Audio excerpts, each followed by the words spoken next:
right, welcome everybody. Good evening.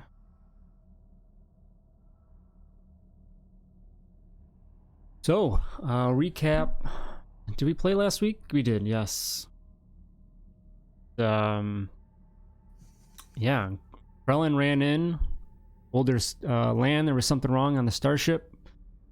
Lan ran off to deal with that. Found a bunch of Kowakian or whatever monkey lizard feces all over the place. And yeah, but then you guys took care of the issue there on Ipsis and headed back to Kalaran and met with Narama again at the Raboga's barge. And you know, he thanked you for your help with that, with the situation, and they're going to look into things further. And Valen walked away with some hearty meatballs as essentially part of your reward, and the you know, just the knowledge that you did a good deed for the universe. Shortly after that, you've received another message from your contact in the militia, Austin Delnay, with further information on this situation, this virus that seems to target the Caarite specifically. He reached out and has mentioned that they've learned of a plot to specifically target all of the Caarites. Well, I guess he hasn't really specifically said that yet, but you know, I think given recent events, you know, that could be gathered. And he's asked you all to meet with him aboard the Kalaran 1, which is in orbit above Genarius. So Lan and Dak likely nearby in the neighborhood, until the rest of you can gather up and come to. Anything beforehand, before you head off that way?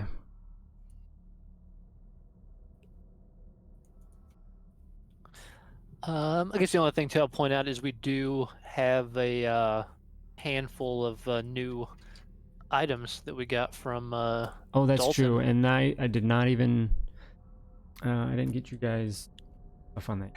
My bad. Yeah, I mean, I did throw them in the session notes channels that are listed there. I mean, most of them are fairly straightforward, like what they do. So I guess if we have a reason to use them, we can let you know. But yeah, on the fly. I think like yeah, so like the pocket secretary gives you a little bit of bonus on some calculation things. Night vision macro binoculars are just that, basically giving you night vision. Analyzer, you know, analyze more of an atmospheric type analyzer. The tagger, essentially, if you just tag somebody, it'll track them. And then you have those special stun bullets, and then the stun gauntlets as well. So I'll remember to clarify those a little bit more. But yeah, they are, yeah, mostly self-explanatory. Yeah, so the gauntlets and probably the only ones that need an actual, like, yeah, so if anybody, I don't know if I would assume that Duros, I think I asked this last time. Lan, do you have dark vision? Yeah, I do. Okay, so yeah, so I figured either Dak or Valen would take the goggles. Valen doesn't need to see. He sees through the force, right? He doesn't have that, but if you want him, take him. Well, we'll hold on. We'll keep him on the ship, and if we need him, we'll bust him out. Okay. We can hold hands and walk together. It's not really something I plan on dealing with, so. Krellin will pocket them for when one of them inevitably needs it.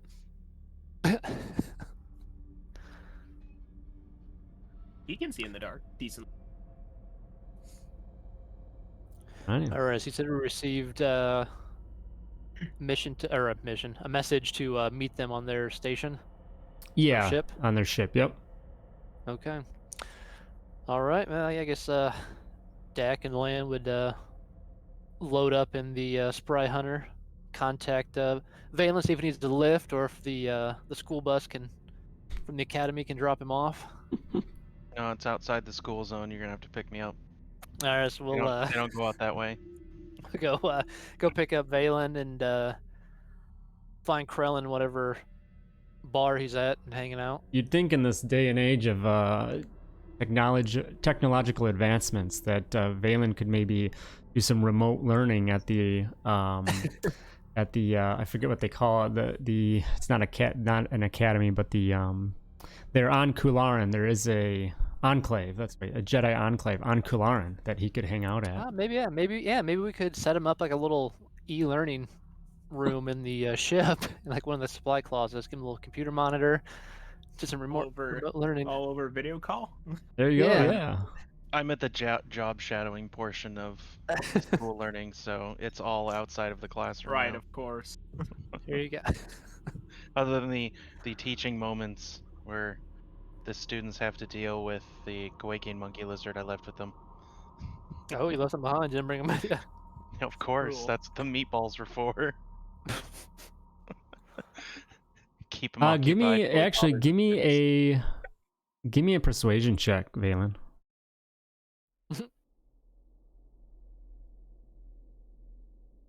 Yeah, no, the monkey is with you.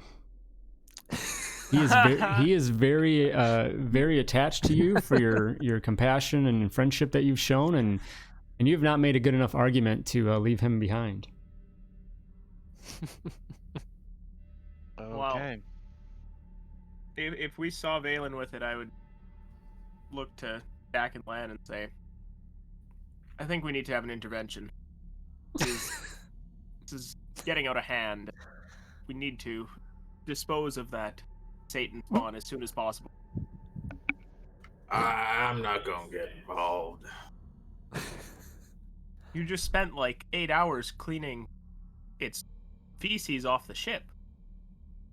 That's about as involved as I'm gonna get. Valen will get it next time. And every time after that. Yeah, having a pet's a lot of responsibility now, Valen. You're gonna have to feed him and clean up after him. That's about it. He's like, all right, I'm just gonna leave him in the bunk. All right, so aboard the ship, Spry Hunter, you guys head out into the orbit of Genarius and towards the coordinates, the designated coordinates to meet this. You see an enormous vessel, up to 350 meters in length and shining in the glow of the purplish pink clouds that surround it. The name Kularin 1 is clearly visible on the side, as is the logo of the Kularin militia. Your docking is no issue. You're welcomed aboard, and you are escorted to a conference room aboard the massive ship. And eventually, Austin Delnay comes in, and he definitely seems a little bit in a hurry. Kind of rushes in, finds a seat quickly, and quickly begins to talk to you all, welcoming you. And if you listen to the HoloNet in the system, Kularin has a lot of heroes. I asked for heroes, but what I really want is people who will do what it takes to save lives. I've asked you here because I believe you are those people.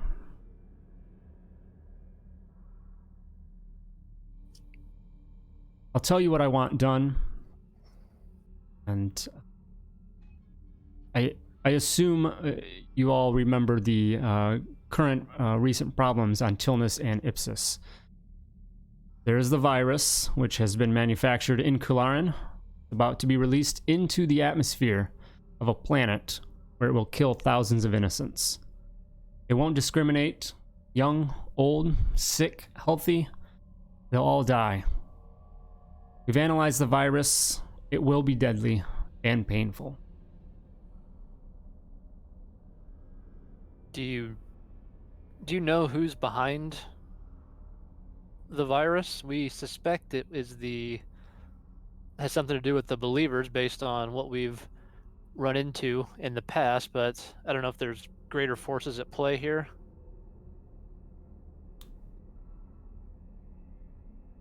He thinks on that a little bit, and he says, yes, we have seen that those same connections. Well, we can't specify any direct links. Likely they're involved, but a little bit of the bigger matter here is that regardless of who is involved, this plot is working on moving forward, and it needs to be stopped. Do you know what, I guess, which planet they're targeting for the release of the virus? Nods his head and he says, yes, Karaman, the Caarite homeworld. Well, I guess if you're gonna go for it, you might as well go straight to the homeworld. It's definitely a planet that not many visit, so this is definitely a unique situation for them. And as we've learned, this virus specifically targets the Caarites. It is only deadly to them.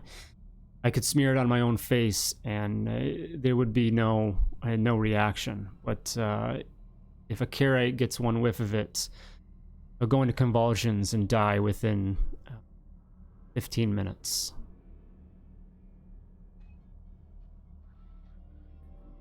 Has the planet been, or the cartel been alerted to this at all, or are they completely in the dark on this? We have not directly contacted them, as we don't want to risk anyone intercepting that transmission and or just other information getting out, and them finding out we are onto their plot. We are concerned that there may be some Caarites actually involved with the people, with the believers, and some of these people potentially involved for whatever reason that may be.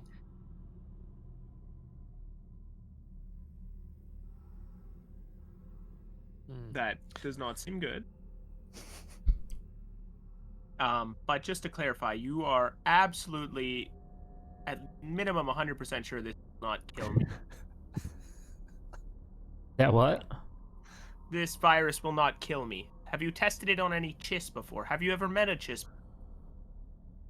Oh, I don't think we're very common in these. What? Now hang on a minute. I thought you was some type of Pantera. Yes, Chiss is a subculture of Pantorans. We are very reclusive and don't show our faces much. Can I roll lore to see if I know what a Chiss is already? Yeah. Yeah. Okay. Yeah, in your travels you've probably ran into one or two. I mean, they're pretty rare to, I think, get out and about, but you've come across. No, I know, Chiss. Y'all have that funny language. Look, just because your eyes are a little different doesn't mean you have to call yourself names. Like, you have a little more self-confidence than that, Krellin. Thanks. He just sort of, like, shakes his head back and forth, like, yep.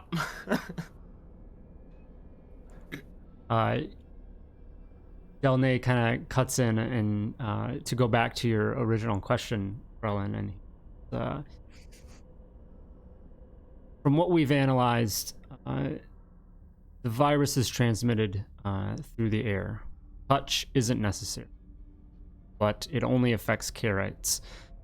We are very confident of that. It may or may not break down if it's immersed in water, as it looks it's had a mutagen added to it to shift its vulnerabilities to other chemicals every so often. At least that's the case with the sample we analyzed. The mutations appear to be controlled, so far that is. Its core function, in all forms, seems to be to kill the Caarites.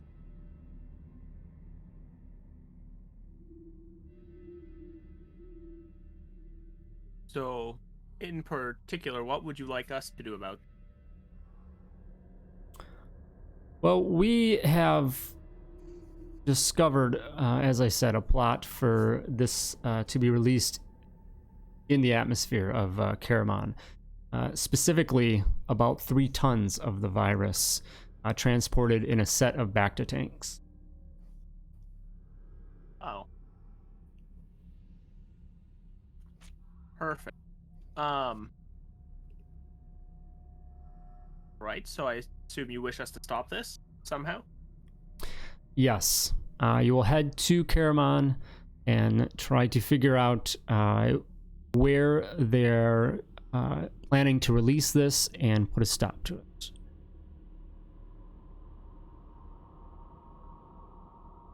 You'll head to Karaman, land in the city of Jelventusik, do a survey of the surrounding area. I understand much of Karaman is grassy plains, so it shouldn't be hard to figure out where it would do the most damage to release the virus. Do you know if the Bacta tanks have already arrived or if they're still en route?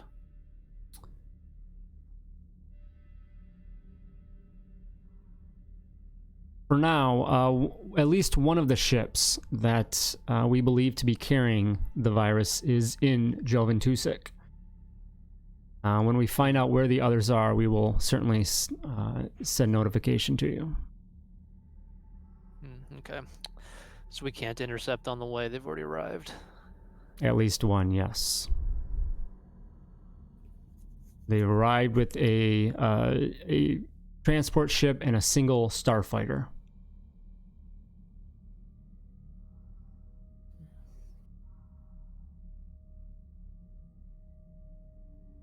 Do we have the whereabouts of that starfighter in the transport? Those would be the ones that would be likely on planet already. That's what I mean. Do we know where they are? Or do we have to go looking for them? Oh, likely at that city of Jelventusik. Does anyone speak Caarite? Nope. Okay. That's not something I've got loaded in my translator. No. Actually, yes, Are it you is. able to? Karamala? Yes, What's Is that? it? Karamala? Possibly. If that's the one, then I loaded it into the translator. So yes, Valen has a way to communicate with them. Seemed prudent after they were targeted for annihilation. So say if not, you may want to load that up on the way, because if we go into their planet, none of us can talk to them. A quick Google search confirms that is their language. Okay. Then I did my research. Good. All that time at the academy paying off. So at some time, if you look up if you look up the word Jelventusik, it essentially is the Caarite word for gateway.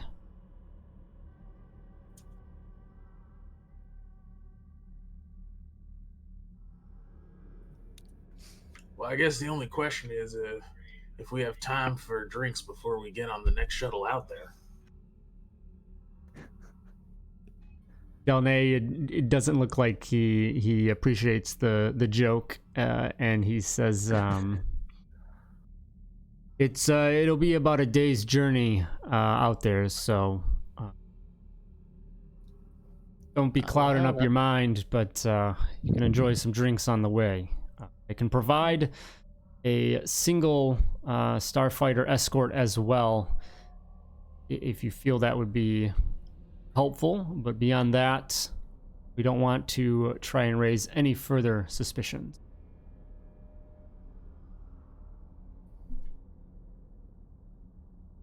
So Understood. what happens when we do find them? Are you going to come in then, or do you expect us to take them all out? Because I mean, thank you for the vote of confidence, but we're only 4 people. This is an organization hell-bent on genocide, so I imagine they're bringing some sort of firepower to this. Just that's what I would do. Well, if, as I said, the request initially is to survey the situation, and if you feel that, a heavy reinforcement is needed, then we will see about mobilizing that. But things are pretty tight given the current situation throughout the galaxy. We feel that you would be able to get in and eliminate this threat, as they likely won't have too much manpower behind this, as they are not going into battle. It is simply trying to release this virus among the planet. Okay, works for me. Yes, if they're trying to do this covertly, it's doubtful they have too much heavy artillery there. Bring attention to themselves.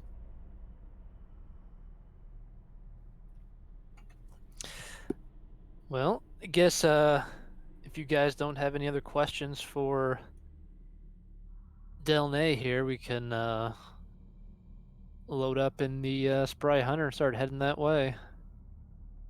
You said you can provide a starfighter escort to make sure we arrive safely? Yes, if you would like. It would very much enjoy to join you. It has been trying to get into the militia and has offered to do any jobs to prove its worth.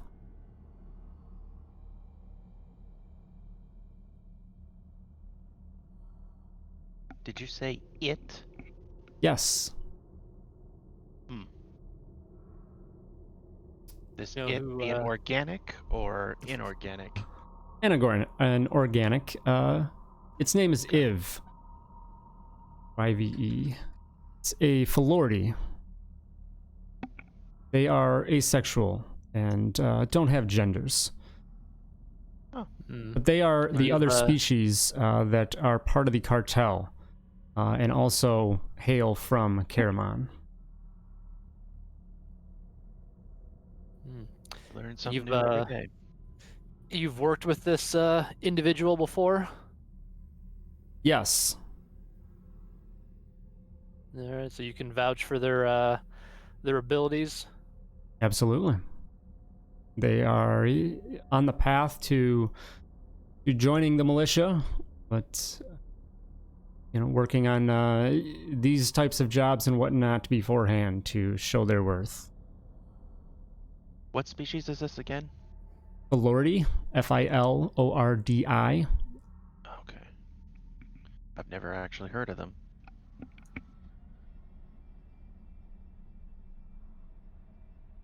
Well, tell that was Iv. Yep. Iv, hey, I guess tell him to meet us in the docking bay there, and we'll have a quick chat and kind of vet them out before they can't just have anybody coming along with us on a top secret mission.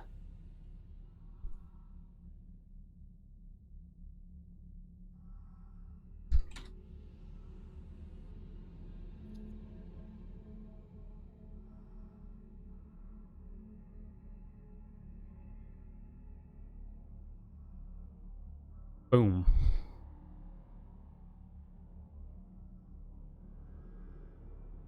So that is All right, a that's Philordi. That is a thing. It's an interesting six-legged dog creature.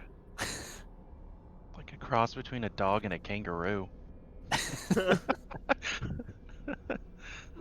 That's interesting. All right.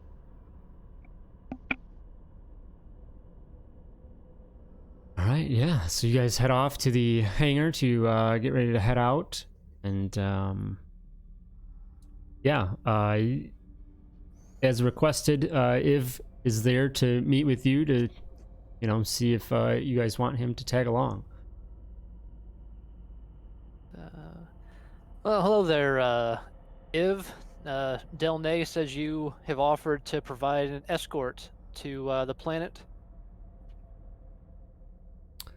He just nods at you. He seems like a little bit of a serious individual and says, yes, if you do require these services, I would be more than happy to help out. I guess once we arrive on the planet, are you going to stick around or are you going to head back? Whatever you feel is best. It sounds like the part of your quarry has arrived with a fighter as well, and it perhaps could be useful to try and match what they have shown up in. Yeah, that's a good point. Dak would turn to the rest of the group and sort of gauge their thoughts on if we want the fighter escort or the additional firepower potentially. Many hands makes light work. Could use all the help we can get. Krellin 100% thinks this creature is just going to kill all of us, but, he's going to defer to the party. He's neutral. Well, is Gremlin gonna mention anything or just keep that to himself, I guess? No, he'll just keep that to himself, I think. Okay. Sort of walking along and thinking about that as you guys are discussing. So, if it's my understanding that your species makes up the other half of the cartel. But you're not a member of it yourself? Correct. Do you know anyone that works in the cartel? Family members, friends? It looks at you and just kind of shakes its head. No personal relationships within the cartel. Does it seem like Mr. Iv is being truthful? Hey, you can give me a insight check. Or can we tell? I'm not sure if I can tell if he's lying on his strange face.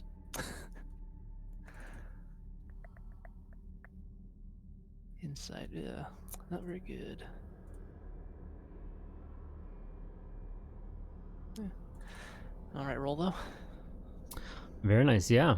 So you feel you get a good read on the creature, and it seems very, very genuine and forward about its, its intentions and whatnot. Okay. All right, Iv. Yeah, feel free to provide escort and pitch in as needed in case you run into any issues. It'd always be helpful to have a starfighter on our side. Gives you a nod and says, absolutely. Look forward to flying along with you.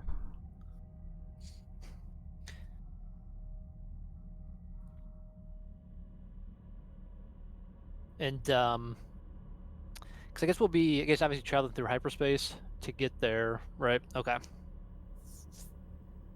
Excuse me. It's about 24 hours. Okay. All right. Is there anything else we need to pick up while we're here, guys, before we leave the station?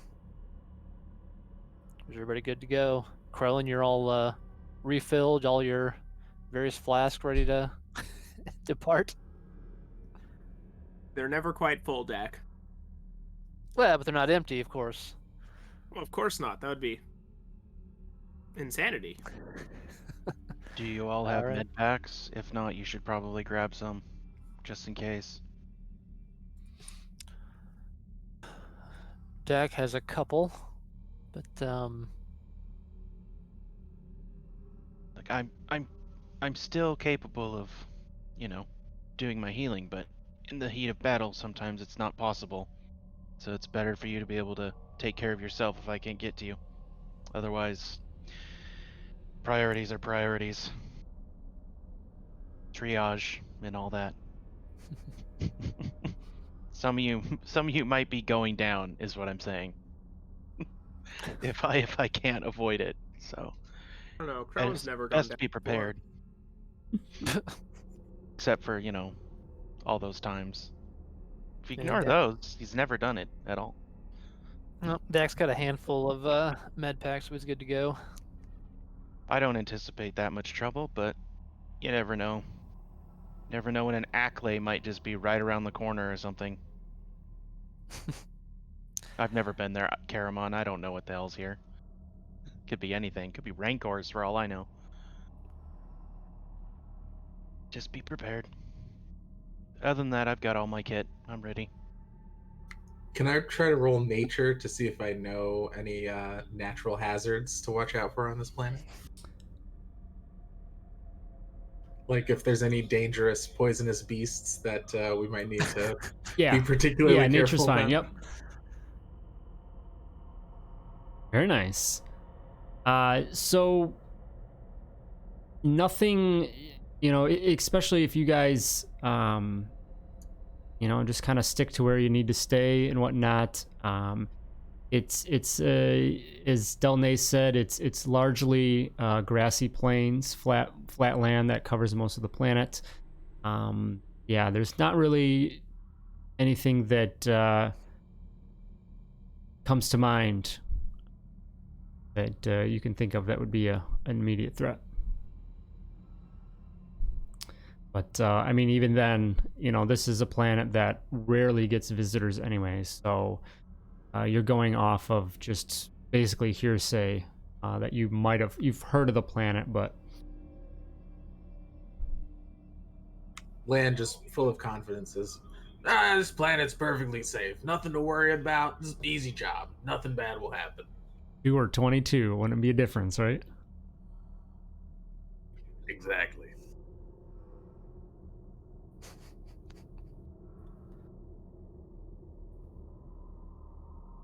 Okay, I think I'm ready. Got everything in order and got my healing kit all fixed up, resupplied and everything, so I'm good to go.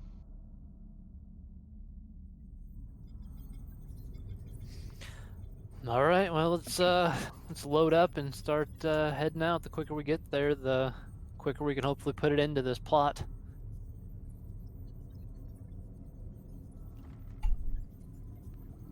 So, get loaded up into the Spry Hunter with Iv alongside. Begin your departure and flight out towards Caramon. Caramon is located in the Meridian sector in the Outer Rim. So, as I said, a good 24 hours it'll take to get out there. You do have some good, fresh astrogation data to help you get out there. Dak, give me a piloting check just to get you up and into hyperspace.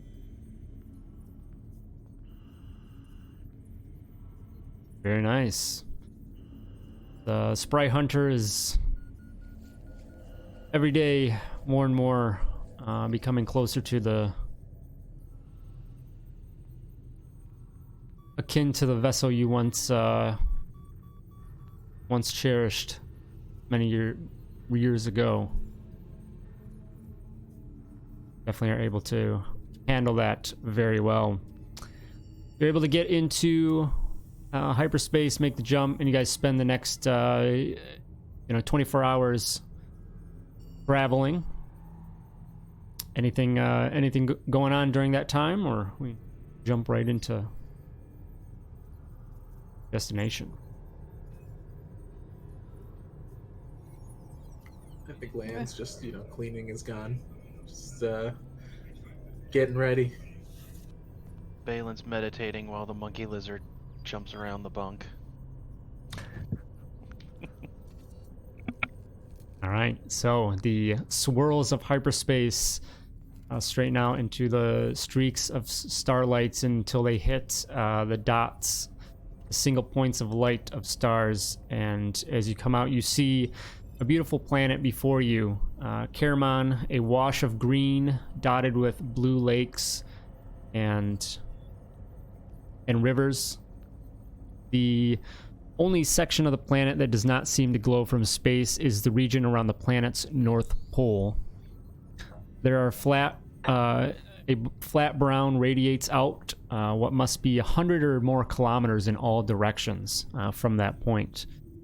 And navigating to the surface looks like it may be a minor challenge. There's dozens of satellites and small space stations that clog the upper reaches of the planet's atmosphere.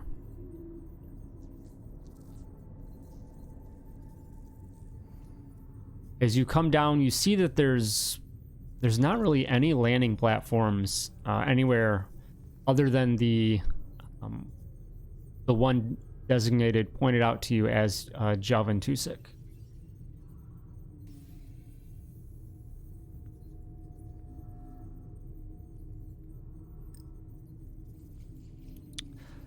All right, I guess Dak would plot a course to head that way.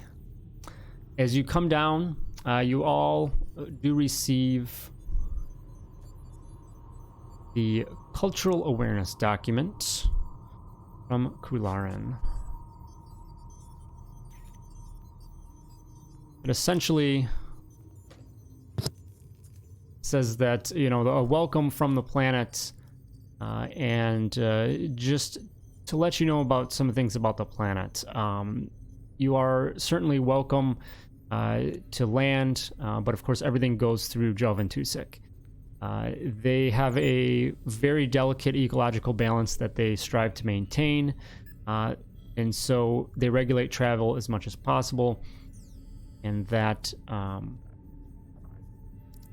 you know, they do wish to know your intentions while on planet, and they will do everything they can to accommodate those. They mentioned that part of their delicate planet is the fragile grasses that cover it. They've learned that metals and byproduct of metals are what affect this grass and wipe out the life. And that's what you gather is that large dead spot at the north of the planet where they had built up cities, but it basically wiped it out, and nothing has been able to grow and exist there anymore. So it's a painful reminder of what attempts at expansion did. So they what's that? Does it look? Do we have a visual of that, or is this just a text Of the document? A dead space. Oh, no visual. So yeah, it's just yeah, just like a green blue planet, and then at the top, you know, basically like, you know, our North Pole with snow, but instead it's just like a dead spot. Yeah. Okay, because Valen, I think, might notice the parallels between that and Almus Okay. with similar dead spots. Probably not for the same reasons, but Right. planets with dead spots are kind of not common. Right. And in the Caarites, you know, in this document, it mentions why, you know, they tell you what that's from. It's from, you know, metal basically reacting to this delicate grass. They have produced technology to harness and balance the power, you know, of the plants and whatnot, and then kind of take that energy and recycle it and whatnot. And then they really ask that any visitors help in that symbiotic relationship. And then, of course, you know, they mentioned that a representative of the Ministry of Conservation will welcome you all upon your arrival. So you do come down to Jalvin Tusik. You do see, as you come down, you see this, you know, this area, Jalvin Tusik, this massive kind of floating city. And there is, to the north of it, before you get too close, you do see another speck that looks like another kind of floating city as well. A little bit to the north of Jalvin Tusik, another place there. And then, you know, probably a few other dots of some establishments here and there, but Jalvin Tusik is definitely the main one, and you can tell that that's where, you know, that's where all the traffic comes into and whatnot.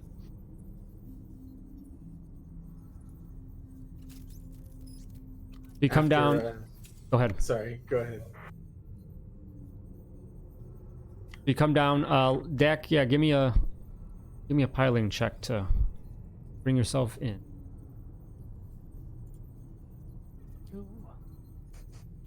All right, a little shaky coming in, and you kind of get a little low to the ground, and look like you're having trouble to hit the landing pad, and immediately your comms light up, and you just get these voices on the other end, just please pull up, please stay away from the grass. It is very delicate. Please, these like almost pleading rather than this, a stern demand, and but you eventually, are able to correct yourself, and there's a relieved sigh on the other end of the comm, and then you're welcomed as you land there on the station. As you come out, there is a Caarite that comes and greets you. Familiar sight. You've seen a few of these before, but this one you can tell he's smiling, and rather than the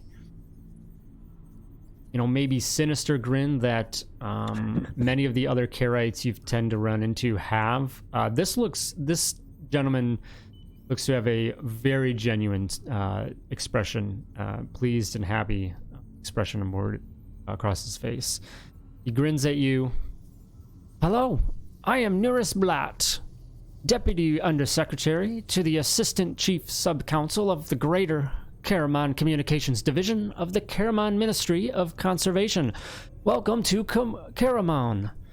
He extends a small, pale hand towards you, Dak, and shakes it. It's a heavy, almost comical cartoon shake. And he greets you, and then he goes to everyone else down in line and does the same thing, this heavy, almost just super exaggerated welcome.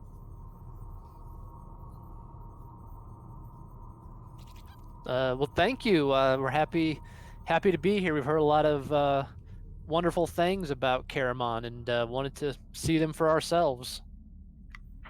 I would like to make a sleight of hand check to palm a business card as the guy shakes my hand. I was literally gonna say, I was like, does Krellin say that he tries to palm one of Lan's cards and be like, come on, this guy's the best? both us blue boys thinking the same thing. Exactly. Well, I want to see this. I want to see this guy's business card. It's gonna be like an 8.5 by 11 with that job title he's got on it. Right? Brings out a massive codex. So you're gonna like put one in his hand, or what? Yeah. When he comes to shake my hand, I'm just gonna palm a card right into his hand. So I mean, are you trying to be discreet about it, or you're just doing it? Yeah, I'm trying to be discreet about it, so he's surprised. Okay. Yeah. So give me a sleight of hand check then.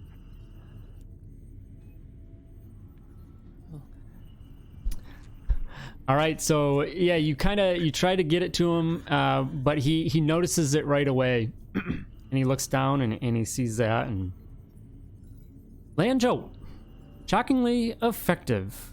And he goes back into a handshake, and he's like, just shakes your hand. He says, "Wonderful to see you, Lan. Wonderful for you to be here." The pleasure is mine. You have a beautiful planet. Why, thank you.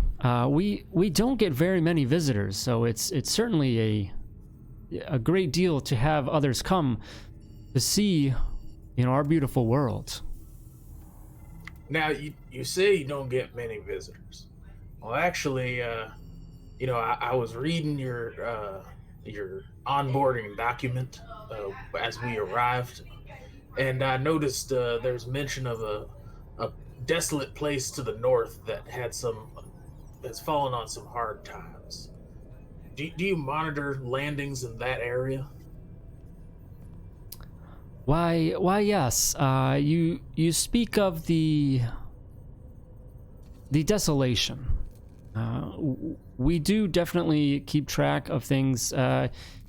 It would be possible for someone to come down, but we do keep a pretty close eye on it. As you would know from our document upon entry, that we've unfortunately poisoned that land ourselves and learned from those mistakes. So we do limit any contact of metal or metal products to the grass. That's good to know. It seems to me that might be a place where one might land and not be noticed because the desolation has already happened. Perhaps this is the bounty hunter in me, but I would suspect if I was perhaps looking to smuggle something onto this planet, that's where I would land. Not that we think anyone's smuggling anything to your beautiful planet, of course. Everything is fine. Smooth. He gives you a very kind of... Go ahead. So you have to forgive my paranoid friend here. He's always thinking of the worst case scenarios, even on a beautiful planet such as this. You see a perplexed look, and he kind of ponders that for a second, and then just says, "Oh, that's quite all right. It's sometimes good to have someone alongside that can look at the alternative side of things. Always want to be prepared, certainly. But we are mostly confident that we haven't had any unexpected visitors. We have had a couple other ships arrive from off-world in the past few days, however, which is, as I said, we don't get very many visitors, so it's quite exciting that we have gotten who we have recently."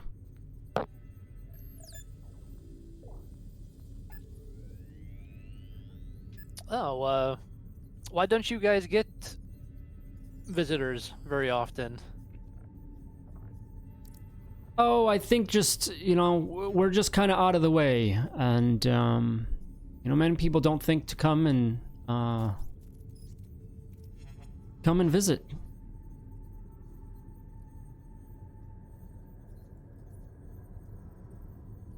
Where all are you coming from? I was going to ask one quick question from a, history perspective. So obviously we know the Caarites make up that big cartel, like members of it. Does that group, operate in any capacity out of this planet, or is this just where they're from, but basically don't really associate with the planet? Or do we know that? Like the cartel home base isn't like here on this planet or anything, or... Give me a lore check.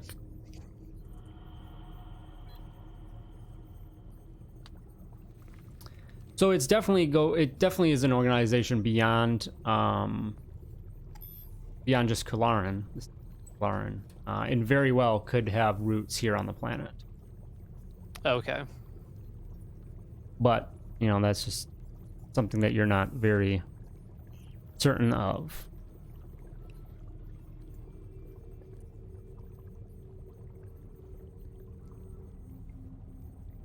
Alrighty.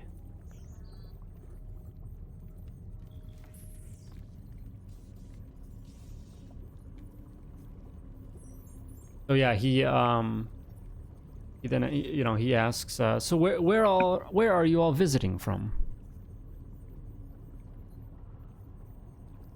Oh, off-world. Gives you a smile as if you're trying to attempt a joke. As his... Krellin is not picking up on that. He's being serious. He's like, that's where I came from. Valen will just bow, say, "I'm from the Academy on Almas."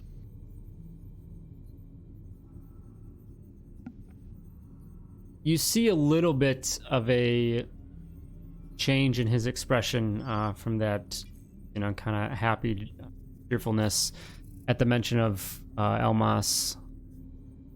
He says, "Bularin, huh? It's unfortunate what some of our Caarite brothers have done to a reputation with the cartel. None of us here are really on board with what Velan Weir has done in that area of the galaxy." I'm not much familiar with him, but I can definitely empathize. We've got a few Jedi of our own that have caused problems in the galaxy, as history will tell you. So, I know your pain. I'm not judging. Not everybody's the same as people like them. Yes, certainly. If you speak with the cartel here, depending on the nature of your visit, I'm sure they'd be most helpful, and you'd see that they do paint a very different picture of the organization.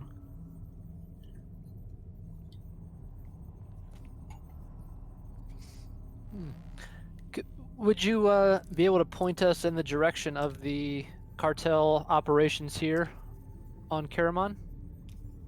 Absolutely. And he does so. There is... it's within Jovan Tusik here. And he does kind of mention that he can point that out, so...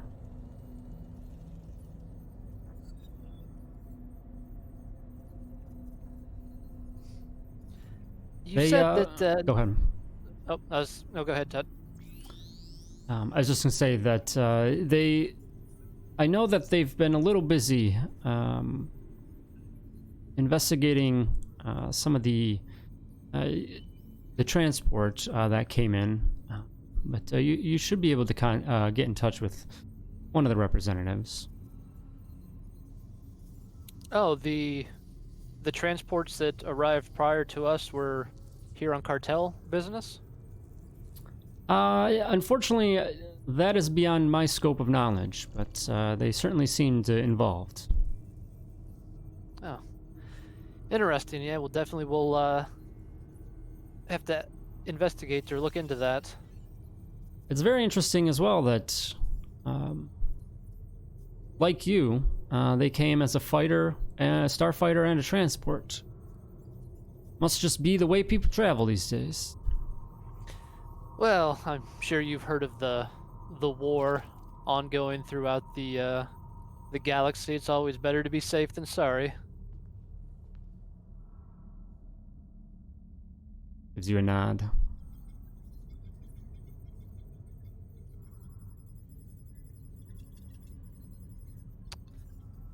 Well, thank you for your time and the warm welcome. We're happy to be here on Caramon. Yes, we are so glad to have you. Please reach out and let me know if there's anything else I can do to help you out during your stay.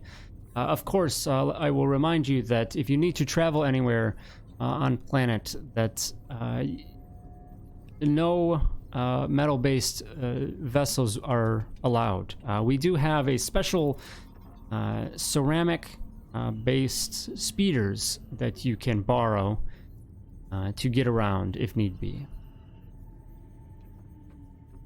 Oh, absolutely. Do we just contact a representative of the ministry in order to procure one of the speeders? Yes, absolutely. All right, we will take note of that. Thank you.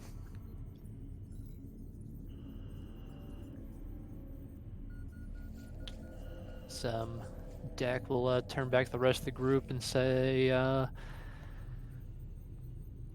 guess, should we head to the cartel operations here on the planet? It's interesting that they were seemingly involved in the last transports that arrived. Yeah, I wondered about that too. Probably nothing, but we could check it out. It's certainly suspicious. It's a good place to start, at least.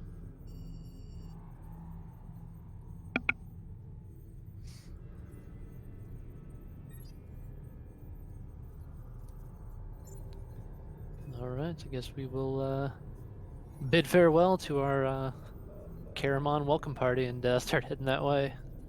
All right. So you guys head out of landing bay A9 and start heading out in the direction of getting to the cartel office and whatnot. As you guys are walking through by some of the other landing bays and whatnot, there is you see two, children-sized figures rush out, and they're as you guys are walking out of your bay, and they're kind of like at the entrance door of it, peering in, just very inquisitive and excited and whatnot. And they look like They look like miniature Trandoshans, actually. They very, very peculiar looking figures. And you can hear them kind of giggling to themselves and whatnot. And they definitely put off a sense of being a childlike figure and whatnot. And give me, anyone that wants, give me a perception check as you kind of get closer to them and go by.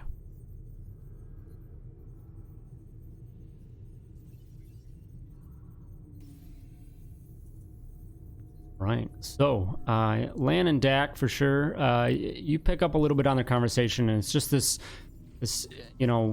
young child excitement over having the starfighter in the docking bay with you. Because Iv did sit down with you in the docking bay as well. It's like, can you believe it? Another starfighter here, too, in just a few days. Just like the other one. That's crazy.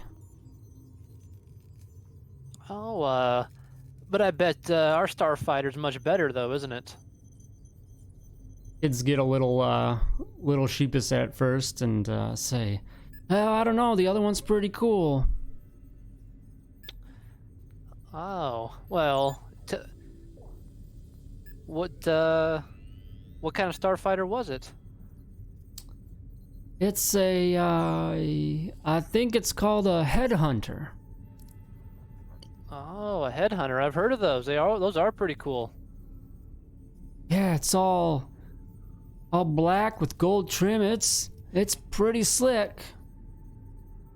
Oh, which is it still here? I've only ever heard of headhunters. I've never seen one up close in person.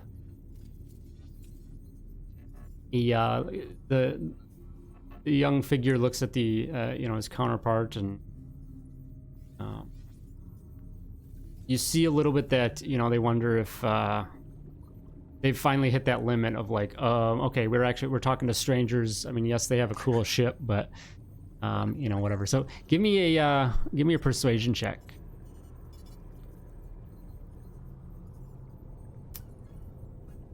So they kind of like, mentally back and forth between themselves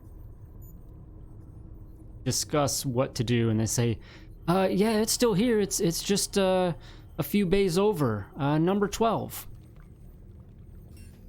Oh, all right. Well, thank you. You didn't happen to see who was flying it, did you? No, we didn't, unfortunately. It'd be really cool to meet the pilot. Are you a pilot? I am a pilot. Their just eyes get really big, and they're just like crazy excited. I flew in that YT freighter back there. Dak will kind of point over his shoulder to the other ship. And they kind of look through, and it's a little bit of a feigned excitement, but it's there. I mean, it's still there. It's just, you can tell it's not. They're not like as cool as. It's like it's okay that mine's not movie quality, like Chewbacca mask style. I was thinking like pair of socks for Christmas that you got from Grandma that you can't get mad about. What'd you get, Jimmy? A thing from Liberty Mutual. Yes, it may not look as cool as a starfighter, but don't let that fool you. She's got it where it counts. They just kind of laugh, and eventually just kind of looks like a patrol or somebody starts walking down the hallway, and sees the kids and just calls out to them and says, don't you be bothering our visitors, children. Do you have somewhere you need to be? And they just kind of look, and they kind of hang their heads a little bit, and they say yes, and then they run off. And the patrol just kind of like continues on, gives you guys a nod, a little bit of like a hello, welcome. Yeah. Well, it looks like the previous ships to arrive are in docking bay 12. If we want to swing by there and take a peek and see if we notice anything before we head out. That's probably a good plan. we have any idea who these might belong to? Nope, just a super cool black and gold starfighter. The best intel I could get for it so far. It's black and gold and super cool. Like, That's perfect. right. That narrows it down. Well, take what you can get, I suppose. Although, if you put yourself in the mind frame of a child, you can almost envision what that might look like. Wouldn't just be a thing, it'd be, whoa. So maybe when we get that kind of same feeling, we'll know we found what we're looking for. Yeah, but I don't trust their judgment on ships. They just looked at the spry hunter and kind of rolled their eyes a bit, so they don't know what a good ship is. Yeah, well, or maybe they do. Next time you go see Rena, you need to maybe invest in a paint job. Yeah, I mean, I heard black with gold trim is super cool. Maybe we can do that. That'll be our next upgrade. Black and gold. Yeah, either way. So I can't remember which docking bay we were in, but You guys were in yeah, I guess we 9. would 9. Yeah. Okay, so 12's And not, then- 12's not too far. So Right. yeah, let's kind of have our path take us past docking bay 12 and see if we see anything. All right, so you head over there, and there is, as you head over there, there's a pair of Caarite guards that are at the entrance to the docking bay, the landing platform. They just acknowledge as you guys come forward, and one of them just speaks up and says, "Do you have any intentions to do any harm to the property on this platform?" No, of course not. We heard there's a real badass looking ship over here. It's black and gold. You see one of the Caarites is kind of just like, yeah, it's definitely agreeing with you. And he says, very well, welcome to Karaman. And they kind of just step aside a little bit to allow you guys to head in. And you do head in, and there is the aforementioned starfighter, Z95 Headhunter. You know, the early X-wing style. But yeah, it looks pretty cool, black and gold, and you know, nothing else really there around though. If you guys want, give me perception checks as you come in.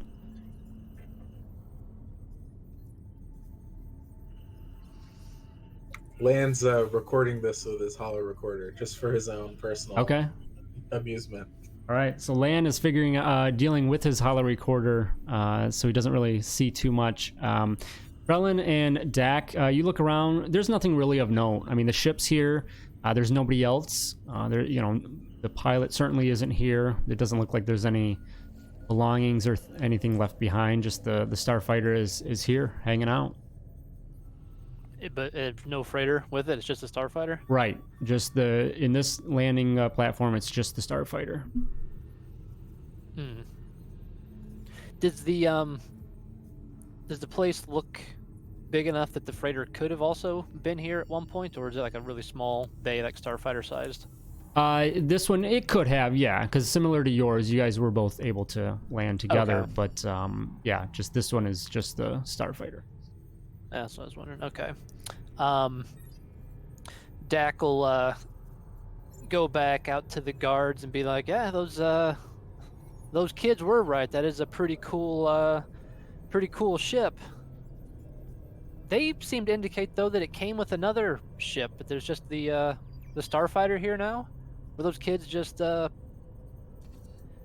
joking with us, or was there another ship here at one point?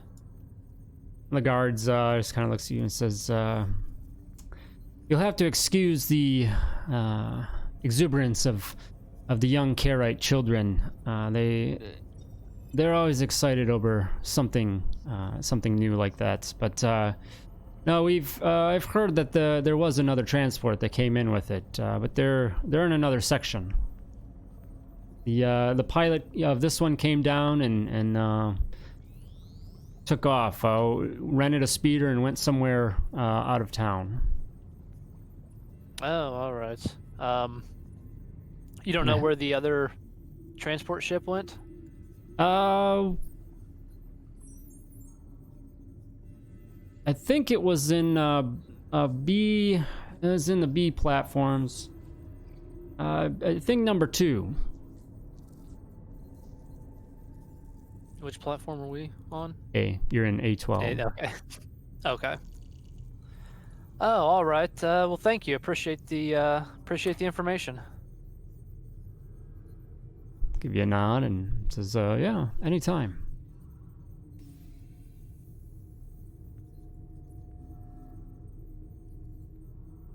And not for nothing, if you see the pilot of the Starfighter, tell him to get in touch with me, and I'll hand him a card. And, he takes it, looks at it. You can see him read it real quick and look up at you and says, "Yeah, we'll do. He's interesting fella. Quite the furball. I think Shistaven, they're called. Basically, look like a walking wolf." A what? You said. What's that? I just said a what? It's a wolf. Is that like a dog thing? Wolves exist. Do they? Yeah.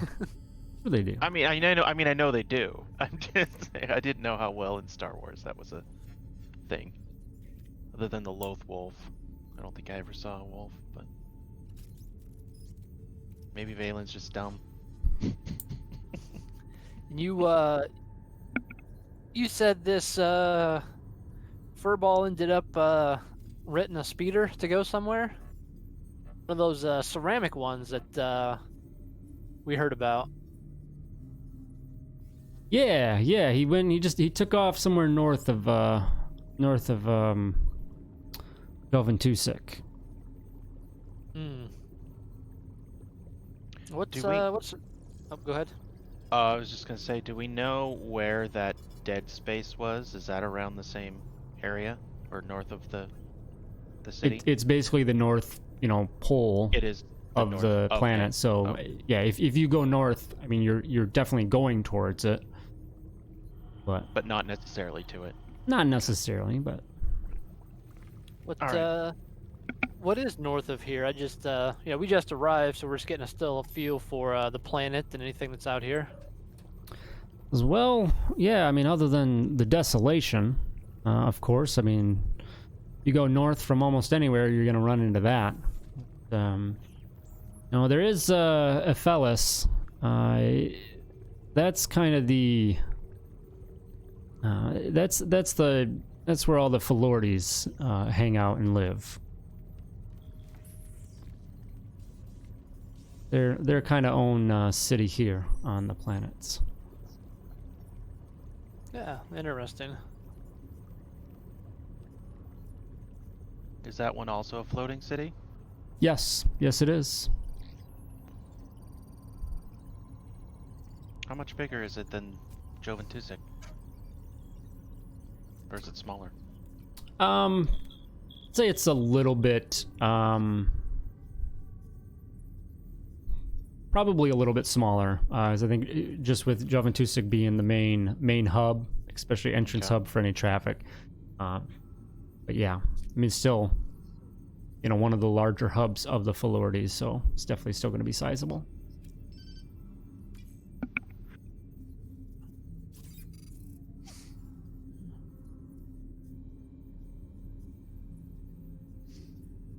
All right. Well, do you guys want to head to the B platform and see if we can track down the freighter that arrived with the speeder, or I guess we could also head north to where the pilot went, but maybe good to find out if those tanks are potentially still on the ship or if they've already been unloaded. Yeah, I suppose we could probably be a good idea to take a quick look around, but if they've managed to leave again, we can't waste all our time looking for the ship in a docking bay somewhere. It's probably gone and starting to do its thing, so at some point we need to we need to go look elsewhere, I suppose. But since we're here, we might as well take a look. Couldn't hurt. All right. I guess let's do that. Take a quick trip over to B12 B2.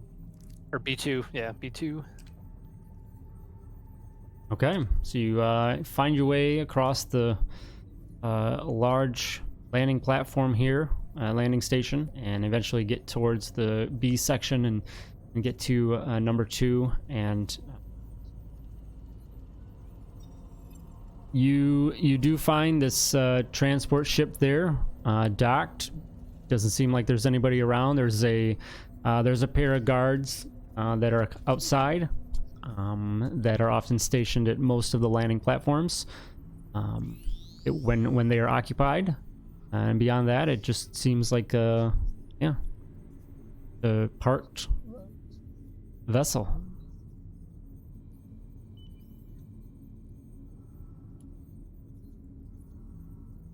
Well, is that the ship? It must be. At least that's my my assumption. You get as you approach to the bay, you get the same kind of same question from the guards as well. Is welcome, and if you give any impression that you want to head in, same thing. Like, are you gonna? You promise not to do any damage to the property here in this bay. Yes, of course. We're actually interested in finding the crew that came with that ship. Have you seen them around? They're not on board still, are they? Shakes his head. He says, "No, they came in. I think it was four. There was 4 individuals, humans, I believe, and I wasn't on shift. But what I heard was that they came in, offloaded something, right when they arrived, and then grabbed some speeders and took off to another city on the planet. Yeah.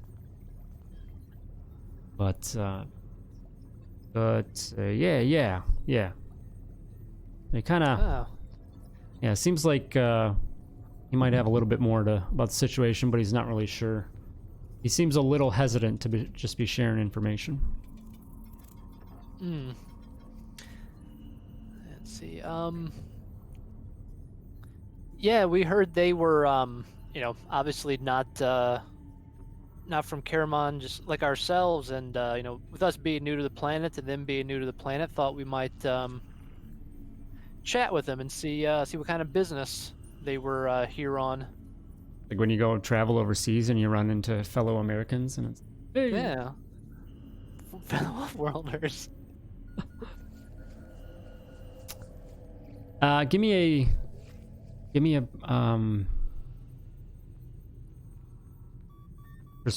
persuasion or deception. Okay. We just like run into a whole family of chiss out and about here for no reason. Oh. iPods on selfie sticks.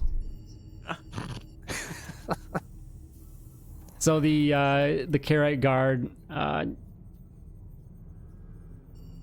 relaxes a little bit, and then seems like he's willing to kind of open up a little bit more, and says, "Yeah, I'm not really sure, where they went. I heard though from some of the guys that were on shift that night after they came in, the cartel actually came in here and inspected the ship. It's pretty odd. We usually don't do that too often. We're pretty respectable to our visitors, but really couldn't tell you anything more than that." Oh, they came and inspected the ship after it had been unloaded, or before? Yeah, I think it was after, because they came in and unloaded right away, and then that evening is when the inspection happened. Oh, interesting. And you're not sure? You said they left Yavin Tusek? I believe so. I'm with that investigation. I'm sure further information is going through the cartels, so I'm not really going to have anything else to offer. Understood. Appreciate the information. Absolutely. All right. I guess head out of the spaceport there. So it looks like we've got whatever they brought's already been unloaded, and then these guys also left Aventusek. I don't know if it's a fair assumption to make. They also went north along with the starfighter pilot. Well, the real question is, where did those tanks go? Where did they offload them to? If that's what we think it is, which we're pretty sure it is, that's what we need to look for. But Good point. You said they went to another settlement. That would probably be the what was it called?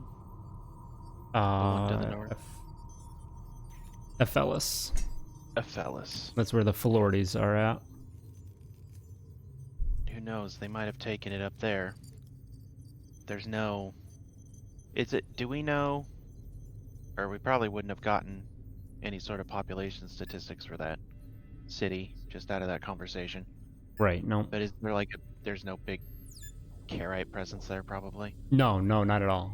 That would, I mean, you could probably gather, get that information that, yeah, they're very separate. Okay. The cartel, how aware are they that we are aware of that virus, this virus? Are they very well aware of it and they know everything like we do, or do they have less knowledge? Do they have more knowledge? Like what Well, do we the cartel back know? in Kularan is obviously very aware of it. Okay. As far as things back here on Karamon, that you just don't know. I mean, yeah, you're not sure. Yeah, it was is interesting that the cartel came to inspect the ship after everything had been offloaded, and like the guard said, that's pretty unusual for them to take such an interest in it. Makes me wonder if they were expecting something, either involved in it or knew that there may be something going on, because it might be worth can't remember the guy's name that met us here, the friendly chap that pointed us in the direction of the cartel headquarters here. Maybe worth paying that a quick visit while we look to procure some speeders in case we need to leave. We could, although now that I'm thinking about it, we say these the Florides make up a decent chunk of the cartel. Yeah, a little bit, yep. And the other half is the Caramons, or whatever percentage they are? Or the Caarites? Yeah. So who would gain from all the Caarites dying? In that exchange? It would be the Florides, right? Conveniently, they're all going north to a city dominated by them. We know the one went north, yes. Well, from what we know now, that's what our Yeah. best guess is. Something to think about. If they, it is odd that they would take any sort of interest in this at all, but why the delay? Maybe somebody stopped them from finding it before they got there, so that when they got there they didn't find anything? I don't know. There's a lot of questions here.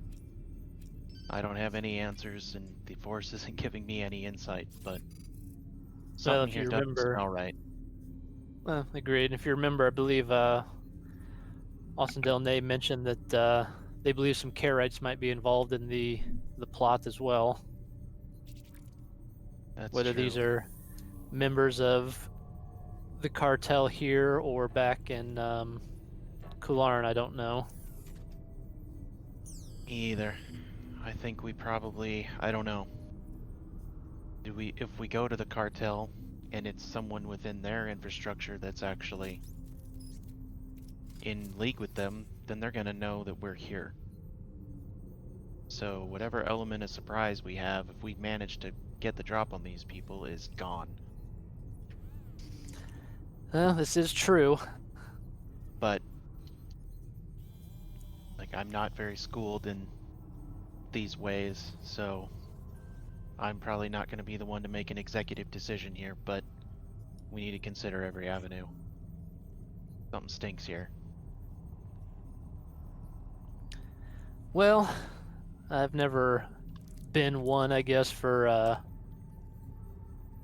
talking to the authorities or asking for permission before we go off and do things. So maybe we do just head to this other city and see what we can find, just in case there is some sort of mole within inside the cartel here.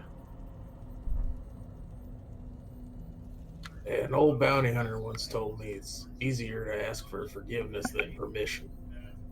And seeing as how we're short on answers and long on questions, I think the risk is worth taking. Bounty hunter's older than you, Lan? Sure. Think I'm the oldest bounty hunter around? Getting up there. Got that 10 extra years now. It's true. Krellin, I assume no objections from your perspective on just winging it? What we do, I wouldn't say do best, but it is what we do. All right. I think changing that up would be a horrible misfortune. Perhaps send us 10 years back in the past or something. And that would just be far too confusing to explain. All right. I can't remember if that. I mean, like, I don't know if that guy gave us his like info to like contact him if we need speeders, or we just go to like the speeder rental place, like a Lime bike, and just borrow one, or how it works. Yeah, there's definitely something like that. I mean, you can find that pretty easy, given it's the main and a regulated form of transport. So. All right. That's yeah. We'll procure a speeder or multiple, depending on what kind of speeders they are. I don't know if you get like a multi-passenger speeder. Yeah, they've got kind of like minibus, or not minibus, but minivan. Open top. So all right. you can grab a speeder to fit all four of you, and yeah, take that if you're going up to Ephelis. Yeah, and then just to confirm too, guy that came with us, does he stay back at the spaceport? Yeah. Ship? Yep. Okay. He's just kind of hanging there, and just said that he'll be there, basically on call. Something happens, something comes up. Okay. Alrighty. Guess yeah, let's head north. All right, so yeah, you go to rent, or not even rent, borrow the speeders. They're not even. It's very easy to grab those because, of course, the Caarites, members of Caramon want to enforce the use of them. So you see all there's individual speeders, and then there's a few that are these group speeders, as I mentioned, that you guys can grab. Just make it a little easier for you guys to get in and more efficient. Grab one and go. So you do so, and you head to get directions and head kind of north out of Javantusik towards Ephelis. As you get there, it looks pretty decent, of a place compared to everything else. It's a floating city like everything else, and as you arrive, you see the Falordi all over the place. These kind of four-legged creatures are definitely wandering around, going about their daily business. It's there's just a regular day. Everyone's doing their thing. A few of them, as you come into the city, look at you curiously, but just a passing glance. That's it. There seems to be no hostility otherwise. And towards you or anything.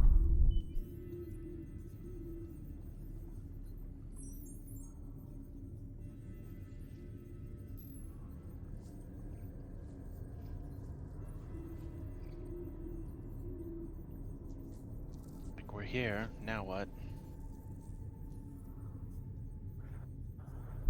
Well, suppose we look for a wolf man or a couple of humans. It should stick out, I would say, here compared to the rest of the population.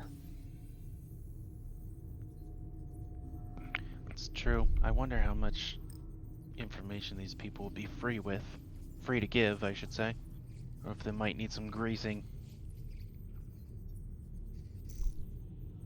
I have to get out my old bag of semi-precious gems. You have a bag of precious gems?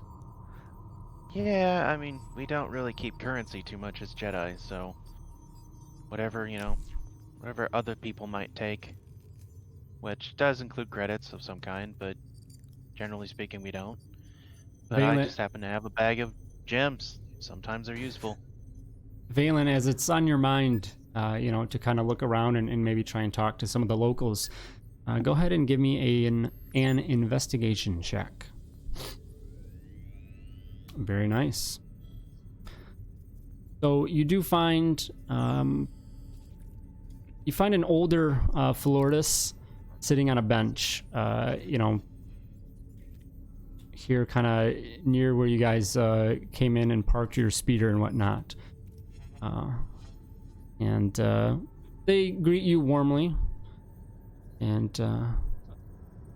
they welcome. We don't see many off-worlders here. What brings you to Caraman? Like, oh, we were supposed to be here just to check out the planet. We'd never been. We hear it's one of the least visited tourist attractions in all the Rim, so we thought, hey, why not come out here and take a vacation, right? Less people to wander into. And we had some friends that showed up early, and they decided to come here without us, and we can't really find them. You haven't happened to see any other off-worlders here, have you? You see, especially at the mention of the word friends, that his expression turns a little sour. Says, friends of yours, eh? Yeah, they're here all right. I've seen them. I don't trust them. You at least look a person in the eye. They zipped around. They didn't really look at nothing but the lay of the land. Air bikes, all of them. Just took off towards the desolation. No offense, but tourists can be pretty dumb. Yeah, well, that's my brother-in-law. He's a complete idiot. But, did you say they went north? Is that what you said? Yeah, towards the desolation. Oh, great. Well, yeah, we'll go round him up. We're here for his bachelor party and having fun. You know how people can get. Hey, I really appreciate you helping me out. And he's just gonna hand him like 10 credits. His eyes kind of light up a little bit, and yeah, absolutely. Thank you. It's like, don't worry. There's plenty more where that came from when we get this guy to the strip club. Don't you worry. He just pats him on the shoulder. Thanks again. You were just gonna like put a giant diamond in his hand and walk away or something. Here's my life savings. Here's my bag of gems. The rest of you see the guy be like, what the fuck am I gonna do with this? You said that there was a couple of them all on speeder bikes. Do they have anything else with them, or any cargo or boxes of anything? No, I didn't really see much else. As I said, they just kind of zoomed around. They kind of checked things out. That's about it. They, I saw them talk to a couple people in town, but, really, mostly just kind of running around.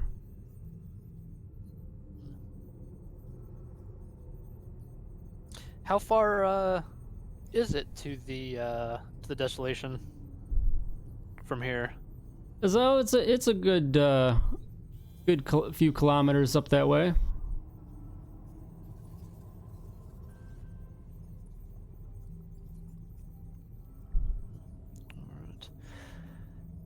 Well, don't know if there's any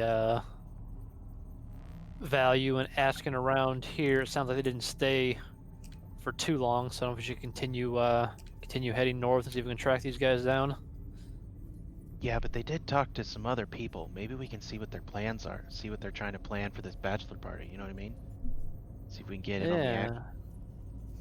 Did Somebody else that wants to can give me another investigation check. that sounds like a Krellin thing, Mr. Investigator. Fine. Do the one you can do. As you kind of wander around a little bit further in the city, you find a gentleman kind of at a street corner that looks like he's the type to share some information. All right, I will. Krellin's kind of people. Yes, Krellin will approach it.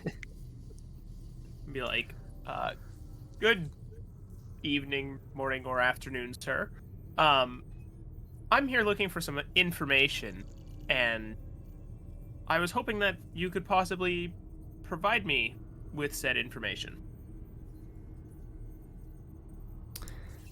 You can see he's a little kind of erratic, balordy, and he says, off-worlders? Yeah, I saw him. Contacted me for the what. I tell them you want the what, you pay the price. They paid.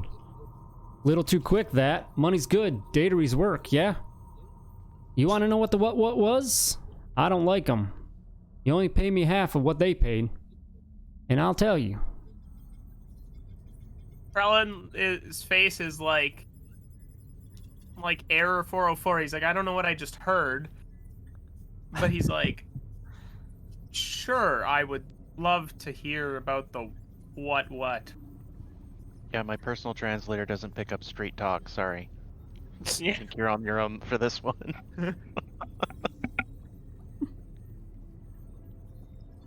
How much is it that you're asking? There's 1,000 credits. Very well. I hand him 1,000 credits. You see that he just he kind of has this reaction of like, man, these off-worlders they just throw that money around. Like, all right. He says, all right, so you want to know the what? Well, the what is that they came here and they said they were seismologists, and they want to know about the fault lines up around the desolation.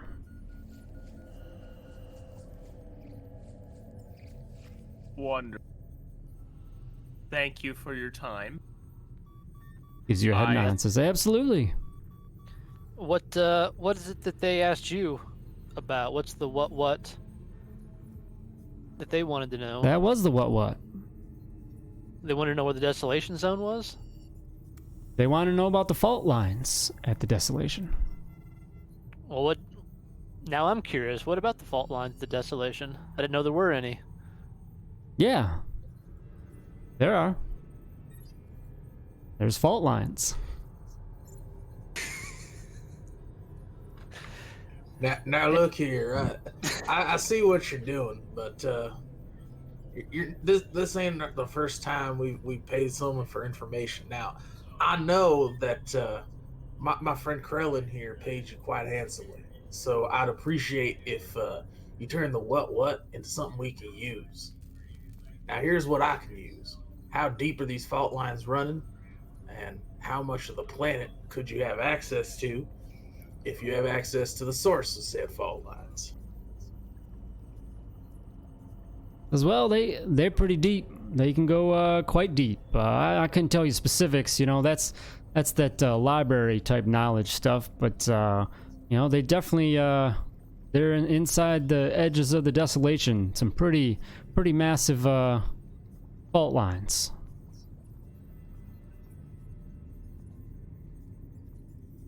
Now, I understand that y'all are concerned about your biome on this planet, and that you might be monitoring such fault lines. these fellas claim to be seismologists, but aren't there seismologists on this planet? Is anybody monitoring this situation? Likely. I'd imagine so. But these gentlemen said that's what they were. They paid for some information and I provided it. I mean, you know, they could have just went to the library and probably saved some money, but I ain't gonna tell them that. I see. So none of this is suspicious to you on account of the credits that you received. Kind of relayed your suspicions. If I was concerned with suspicion, I wouldn't be making credits that I am to share information now, would I? I suppose not, but let me warn you, this business can bite you when you least expect it. He just kind of gives you a nod. Yeah, okay. And how long ago were these seismologists passing through here?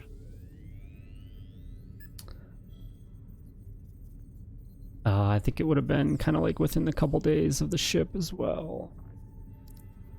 Yeah, I guess I'm trying to figure out how much of a head start they have on us. Yeah. Yeah, I would say a couple days because, yeah, with timeline wise, you know, they came in, and you were told as well that, like, the one guard said that they came in, landed the ship, and then took off right away. So likely, okay. Yeah, likely did. And these seismologists, all human? Yeah, they were just like you. Well, not you. He turns over to Lan. You happen to see a large wolf man, perhaps? Gotta like squints his brow. No, didn't see one of those. All right, I got one last question for you. What's your planet's laws on unclaimed starships? Say someone befell an accident and left their starship in the hangar. How long would before that starship perhaps could be turned over to auction or a good Samaritan, perhaps? I couldn't tell you that. You know, we don't get a ton of visitors, and you know, everyone here definitely keeps track of their belongings. So I couldn't tell you. Perhaps the cartel or somebody else there back in Jovan Tusik will know. Well, I appreciate it. Thank you. Lan turns to Krellin and whispers, Now look, if we see this wolf man on a ledge, I'm gonna push him in. You ain't say nothing, right? We agreed? Oh, I would probably help you. I don't even know what this wolfman is, but as far as I'm concerned, I have come to the conclusion that we cannot possibly fail this mission, because if all of these creatures die, the galaxy's for the better. I hate it here. And if we succeed, I'm going to assume they're going to give us some money. I don't know if either of you asked, but either way, win-win. The Flority will not be affected, so Mr. What will still be around. Damn it. Krellin, like, makes sure he has bullets, just in case things go wrong and, like, there's chaos and he has a chance. I don't think he'd do it, but he'd think about it. Not to mention that if you actually got rid of the Caarites, there'd be even more of these guys around. Potentially. it's true. Hey, we need to save these Caarites. Could be the what cartel. My God. The what cartel and the Believers? The temptation is just, it's too rich right now, and I'm...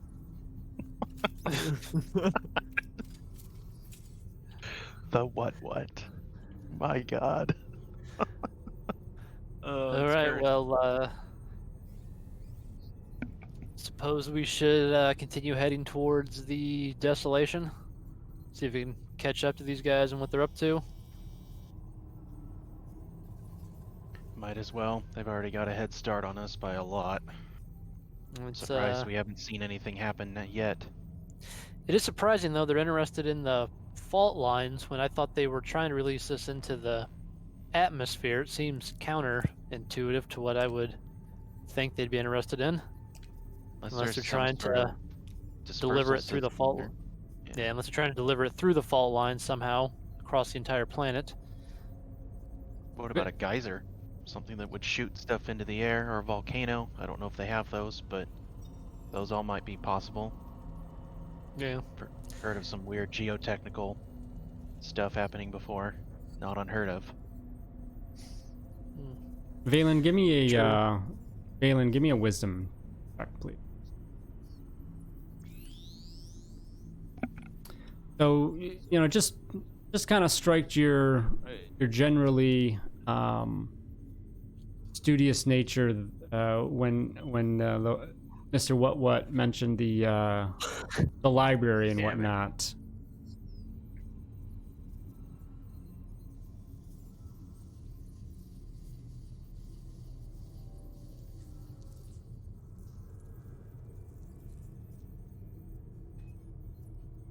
Hey, what? When the guy mentioned the library, Mm-hmm. that just kind of, just you being one for, always being one to look into things and, being very studious, it just kind of set off a little internal ping as well. Like, Oh, okay. I thought there was something more you were telling me. Oh, yeah. So he's like, well, he did mention a library. I mean, could really pop in there and check. Probably wouldn't take more than 10 minutes. At least see what's out there before we head out. Be a little more prepared. Yeah, not a bad idea. Mr. What? Can you point us towards the library? yeah, back Java and Tusik. It's quite a place. No, so there's no library here. No, not really. Do they have any sort of like remote digital database that you can access from a datapad? No, I don't think so. Okay.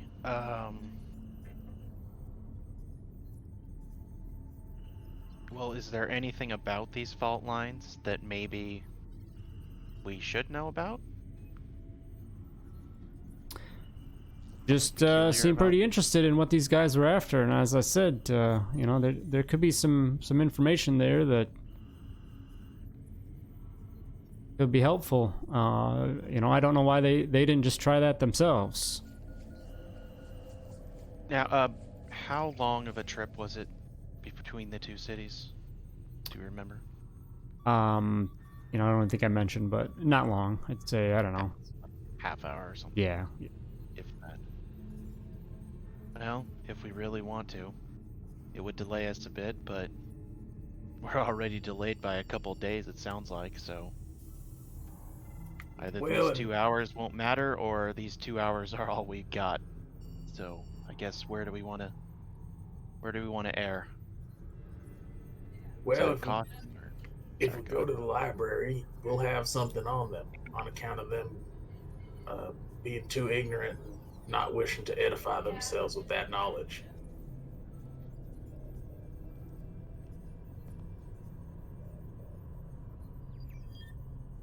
Like Dak, Krellin? You guys think the same thing?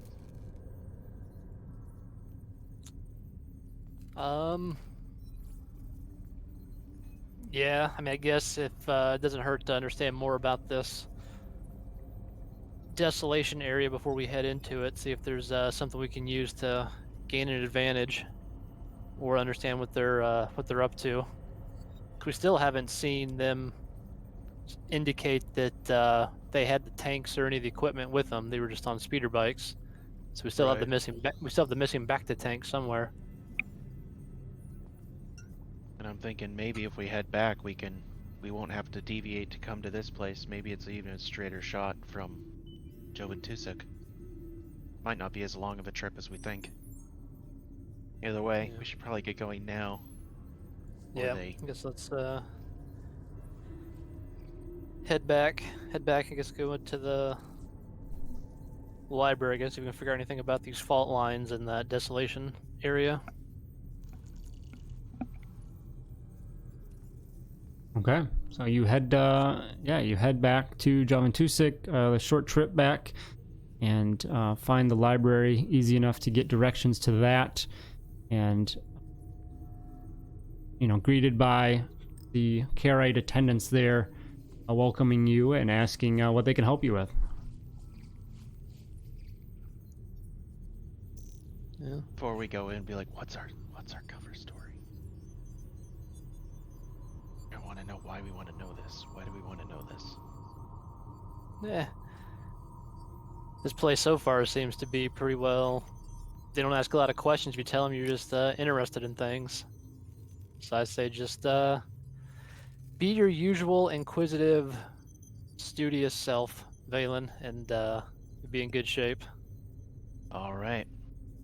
I have an idea. And Valen will walk up to the librarian or the attendant. Like, hi, I'm from the Almus Academy, and I'm doing a little bit of research on your desolation, as I noticed some striking similarities between yours and the one on Almus. And I had a few questions about the fault lines. See, we don't have those on Almus, at least not like you guys do.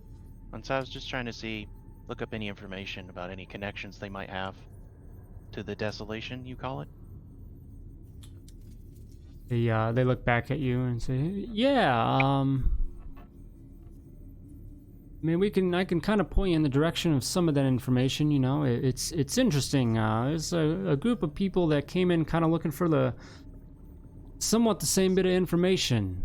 Well, maybe not the same, but just looking up stuff on the desolation as well. Apparently, a big topic for you off-worlders, it seems."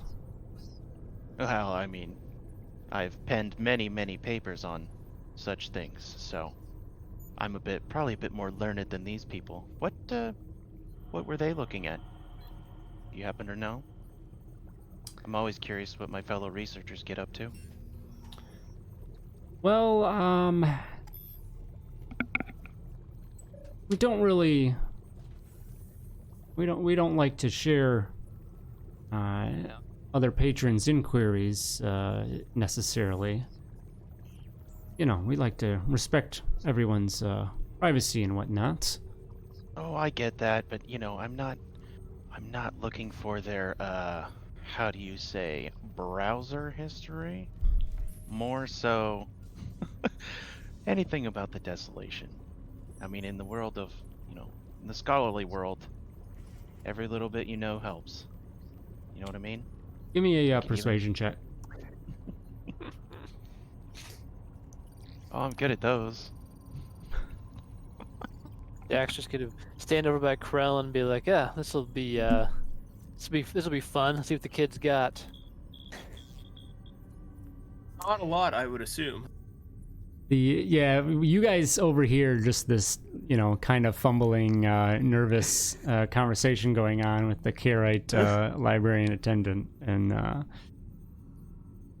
they just reply and say, "Well, yeah, I'm sorry, I can't really, as I said, can't really share anything specific about what these people were looking for, but some of the specific information on the desolation is located over in Section 12, and they point over towards an area where you can go check, and it's a combination of some physical records and then digital as well." Oh, well, I guess that'll be better than nothing. Needle in a haystack, as they say. But is it whatever they were looking for over here as well? I have a chance of running across what they came across? We are a little competitive. Just shrugs their shoulders. Okay then. I better get to it if I'm to find out what I need to know. Thank you. Yep.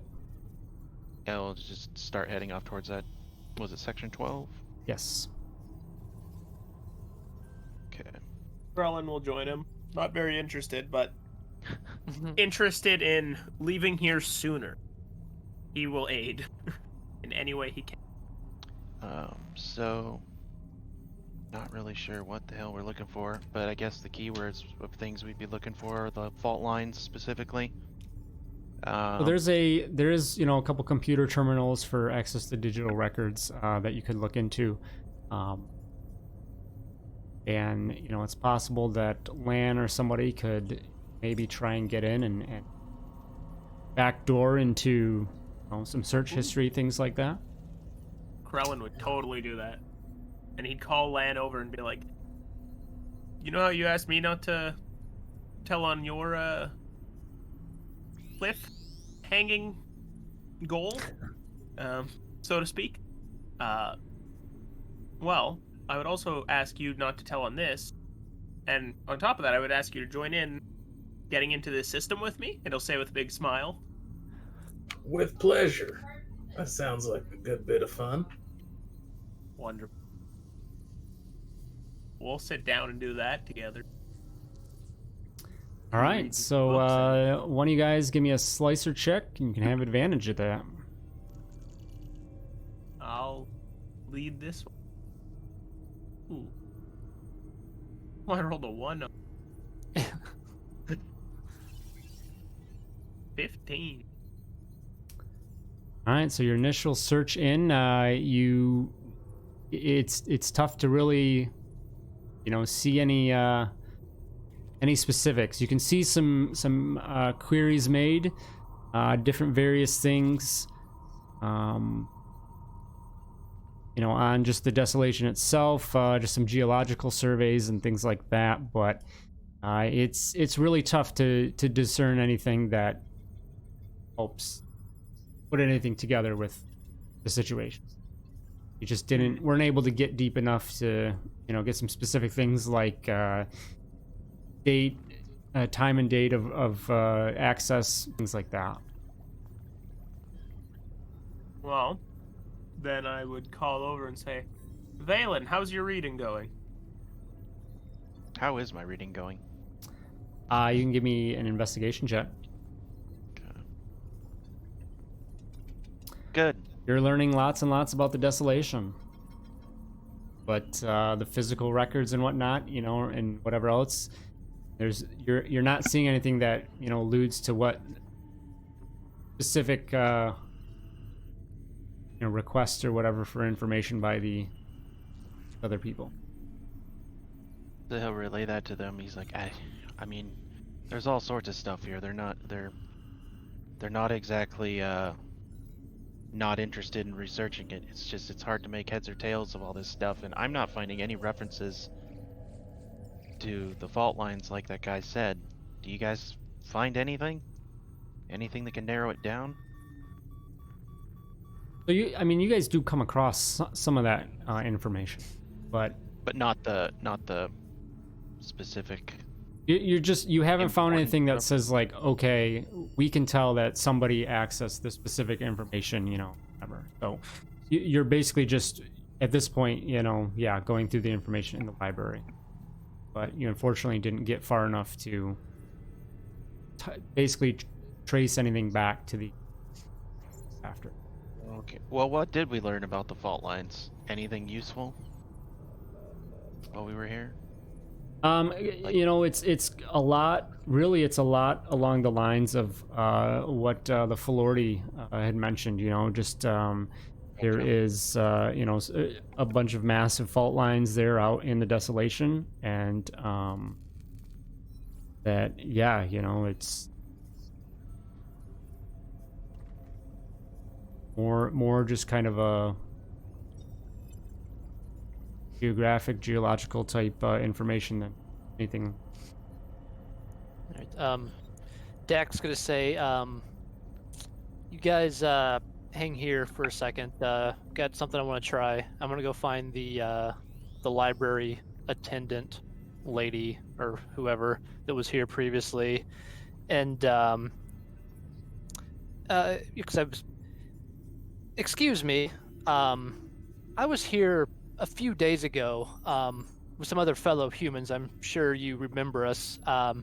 and I looked up some amazing information about the fault lines, and I can't remember which book that record that was in. Do you guys keep a history of the things we may have accessed in order to be able to find that again? Give me a deception check.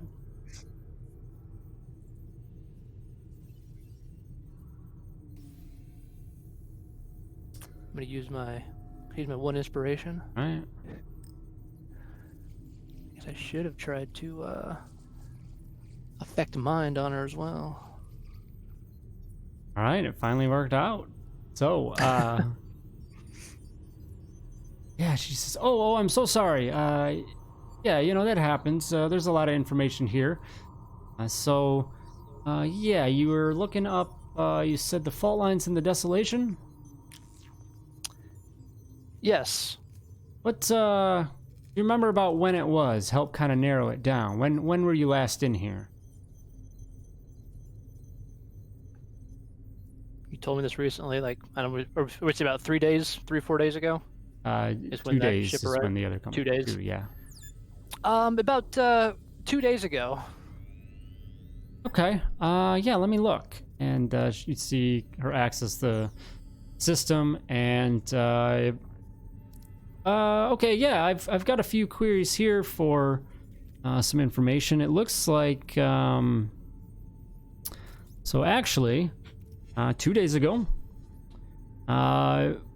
pretty much all the maps and geological surveys of the Desolation were pulled up, and looks like somebody copied those. Of course, it doesn't tell us who did that. Looks like it was about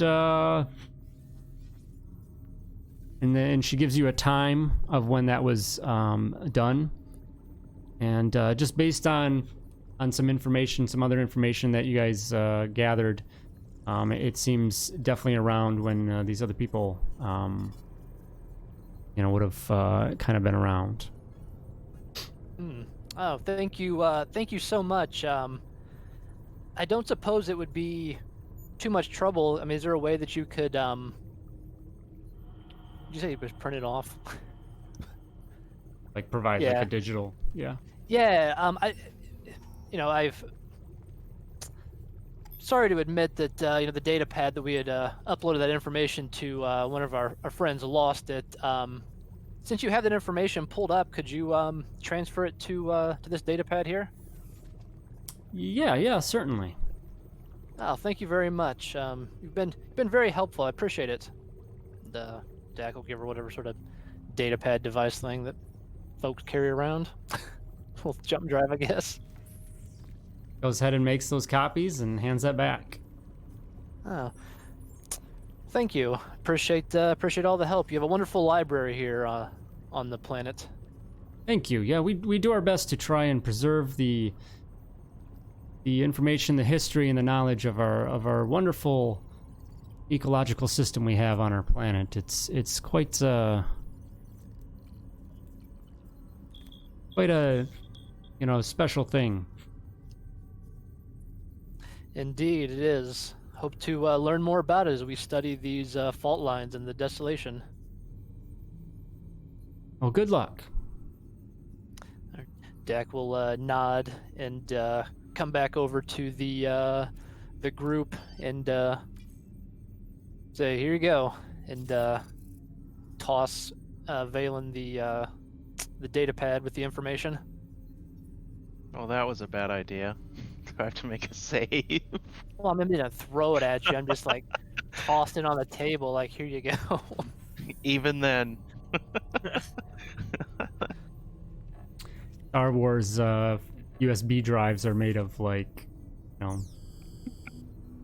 are fragile, more fragile than glass. So Yes, apparently you have to make. Oh, don't let it touch anything. And you can fling them frisbees.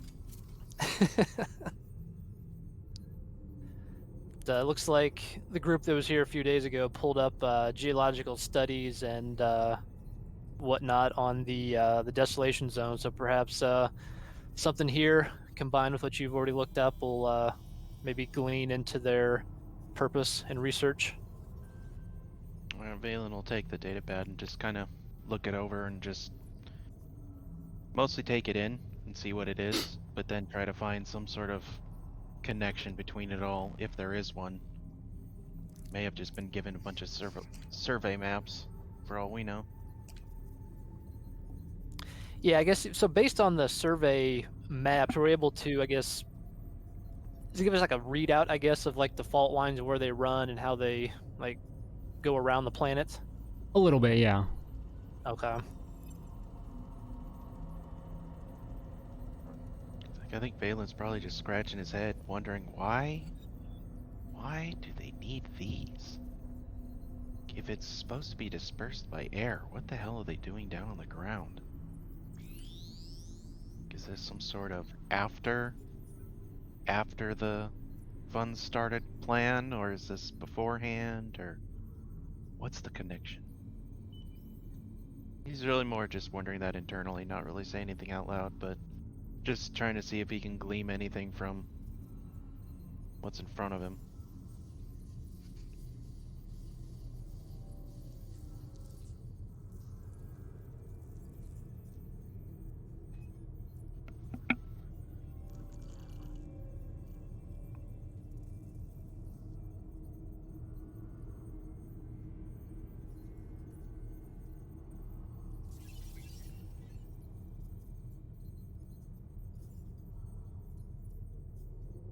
So, I mean, I don't know. Is there anything he can learn Yeah, from him? oh, I'm sorry. I thought you were talking to the rest of the group. No. I was looking It's something like, else, I have so. no idea what these things look like, so. Yeah. I mean, there's not really much else. It's information, so. Okay. Well, if this is everything they got, we can take it, get on our way, and we can review it on the way over. Save us some time, and then if we need it when we get there, we've got it to look at. We Yeah. can follow up. No, it's a good idea. So I guess let's head back to the speeder and start heading towards the desolation. Sounds like a plan. Just, relay to the group. He's like, yeah, I really don't know what's going on here. If any one of you has any insight into this would be very helpful. Geology wasn't my strongest course. All right. So, head back to your speeder, rented ceramic-based speeder, and begin making your way north out of the city towards the desolation area. As you get past the city, it opens up into basically just open field of this tall grass that it's very beautiful as you cruise along the plains and whatnot as you go towards this area. Give me perception checks as you do.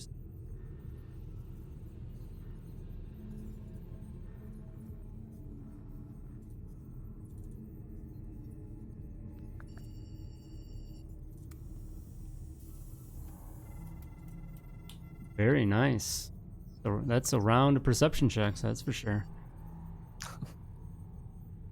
As you guys are cruising along, just enjoying the trip, minding your own business, you all notice several shapes kind of come up from the grass behind you, and 3 individual shapes. And a little bit closer inspection, you see they look like individuals on individual speeder bikes. They seem to be closing in fast on all of you. As you try to get a closer look, there's a blaster bolt that flies forward and hits off the side of your vessel from behind.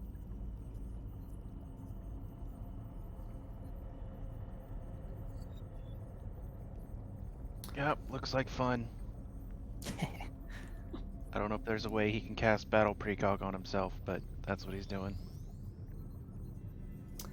All right, so let's roll some initiative.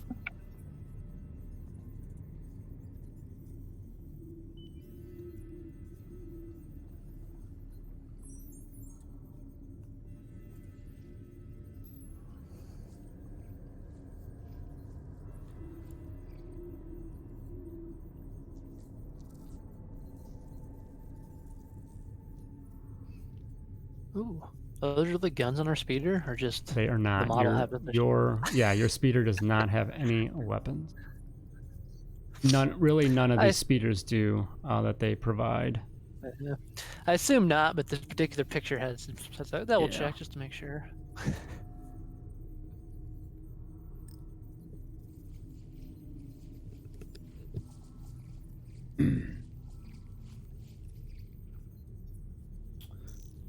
Alrighty.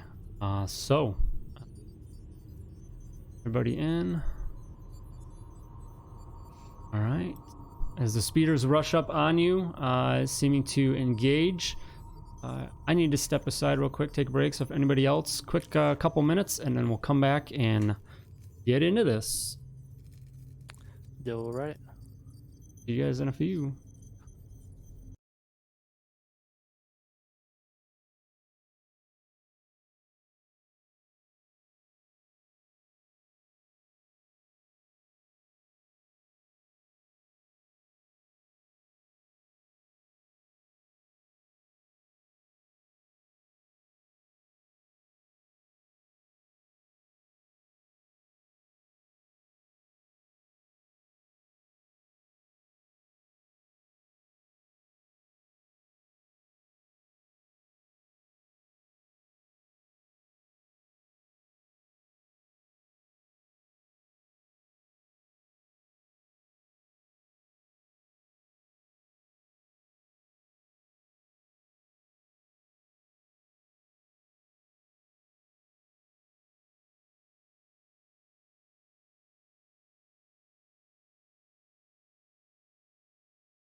Everybody back?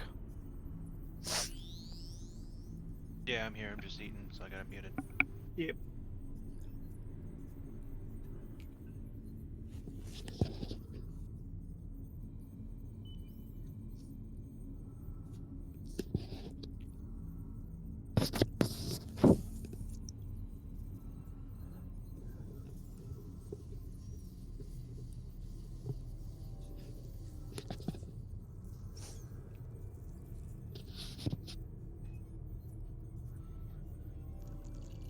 Plan. Okay, cool.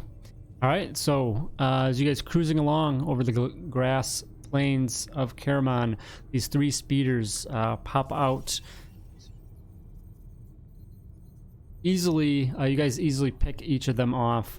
They were definitely not hiding too well or anything, but they still do show up, and seems that they are certainly here to engage anyone that seems to come upon or heading towards this direction. So, Peter, gentleman to the south pulls up and takes a blaster and is going to shoot towards you guys. And give you guys permission on the ship just to be able to see.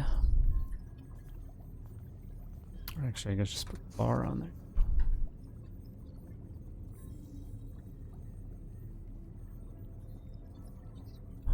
Okay. You guys all see that bar? Yeah. Yeah. Okay. All right. Yep. So, this figure here.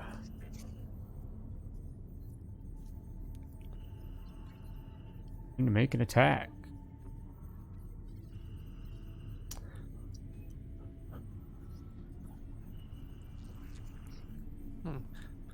Dak's glad he has his large friend. Duro's friend between he and the blaster fire. All right, so he comes in and takes a couple shots here. First one with an 11, and you notice the first shot comes across. He's aiming towards the speeder and not any of you currently. Second shot, a 7. He's not having good luck aiming in the speeder. Seems that he's needs to focus on one or the other action. But he veers off a little bit, not far, and just allows one of his counterparts to come forward and make a couple attacks herself. So she does the same. It looks like she's targeting the vessel rather than you guys at the currently. And first shot is unfortunately bad, but she lines up the second one and hits your ship. Taking a shot is it takes some damage. And finally, we come to Corellin. All right. Well, I'm an operative. I can shoot, so I shoot at the one on the bottom. Twisting I'm gonna around in the use- speeder seat, it's hard to get a good vantage point over the wings, and you just kind of shoot off anywhere. Your elbow hits the side of the speeder, and it throws your aim up into the sky, shooting at nothing. Well then, as a bonus action, Krellin's just gonna slink as low as he can into his seat, and he's gonna try to hide. Obviously, there's nowhere he can go, but he's gonna do his best to make sure the others get shot at. Okay. Valen, you're up. Okay, is this true range? Like is everything, not. it's to scale. What do you? So what's how your... far away are they? They're a good. Well, actually, I guess it is pretty close. Yeah. Now that I see land, yeah, it is. It is pretty close. So they're within 60 feet or so, Yes. thereabouts. Okay. Well, seeing them taking a shot at the speeder, Balin is a little less than pleased. This is the only way they've got to navigate out here, so taking care of that's priority number one. Are they in single speeders? Like, are they just like Yes. speeder bikes? Yep. Okay. Um. Who was So the are you? person that fired at us? Do you purposely not cast Battle Precog every day? I usually cast it when I know, like, things are starting to get a little hairy. Because I hear you're wandering around a market. Why do you need that up? You know, Okay. it doesn't make sense to me. But Okay. if he knows combat's inevitable, it definitely gets cast. Okay. So you guys, you didn't get like a jump on the incoming combat. So this is the start of your turn. So you would have to spend your action to throw that up now if you want. Okay. Otherwise, we can, I certainly don't, if a player wants, and I do this myself with characters, if you just want to count that you throw that up every day, then you just mark off your force points, but however you want to manage that. Yeah, I don't think in this instance he would have, because number one, it only lasts for what, 8 hours? Right. So he wouldn't have known. He wouldn't have done it until things got hairy. Okay. So that's fine. But was it her that shot at us first? The Or guy down both of here. them? This Oh. one shot first, but he missed both. She's the one that hit with one of her attacks. Okay.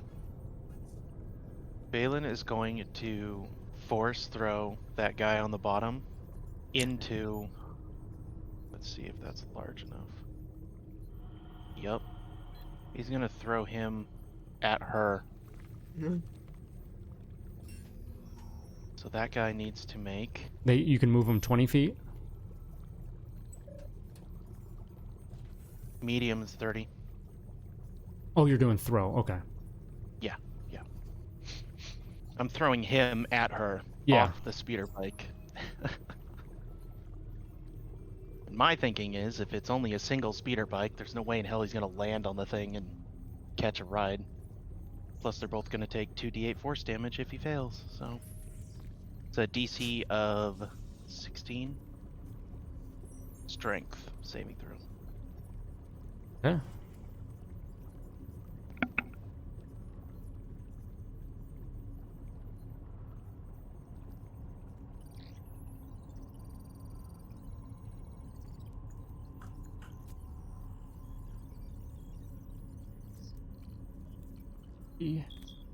What was the DC? 16?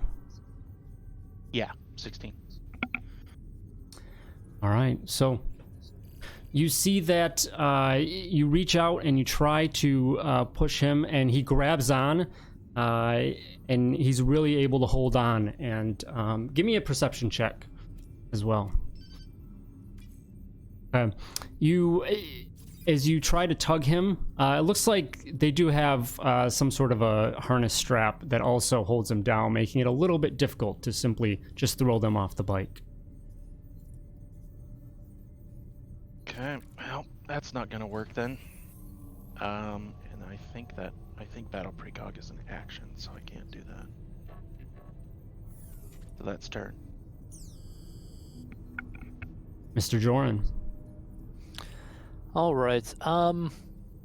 From a speeder perspective, is there anything we are able to do with the speeder as far as like movement, like try to, I don't know. Yeah, so I was actually thinking, about that, and I think, kind of along lines of the Starship stuff. If you want to do some kind of like defensive maneuvers or something like that to try and, Okay. put off their attacks to the vessel. Okay. Yeah, I was thinking that, or if there was like a way for us to, get lined up better for our people to shoot back or whichever. But yeah, okay. Yeah, so I guess knowing that we're getting shot at, Dak will kind of just start going into, hold on, I know a few maneuvers, and do some things defensively with the speeder to make ourselves harder to hit. All right, so go ahead and give me a check, and then I'm going to roll one for each of them.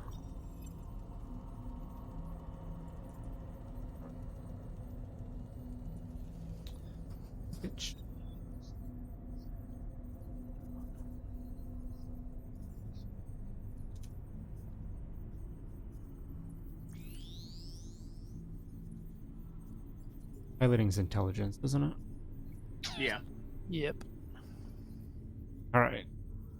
19, very nice. Okay. Top to bottom here.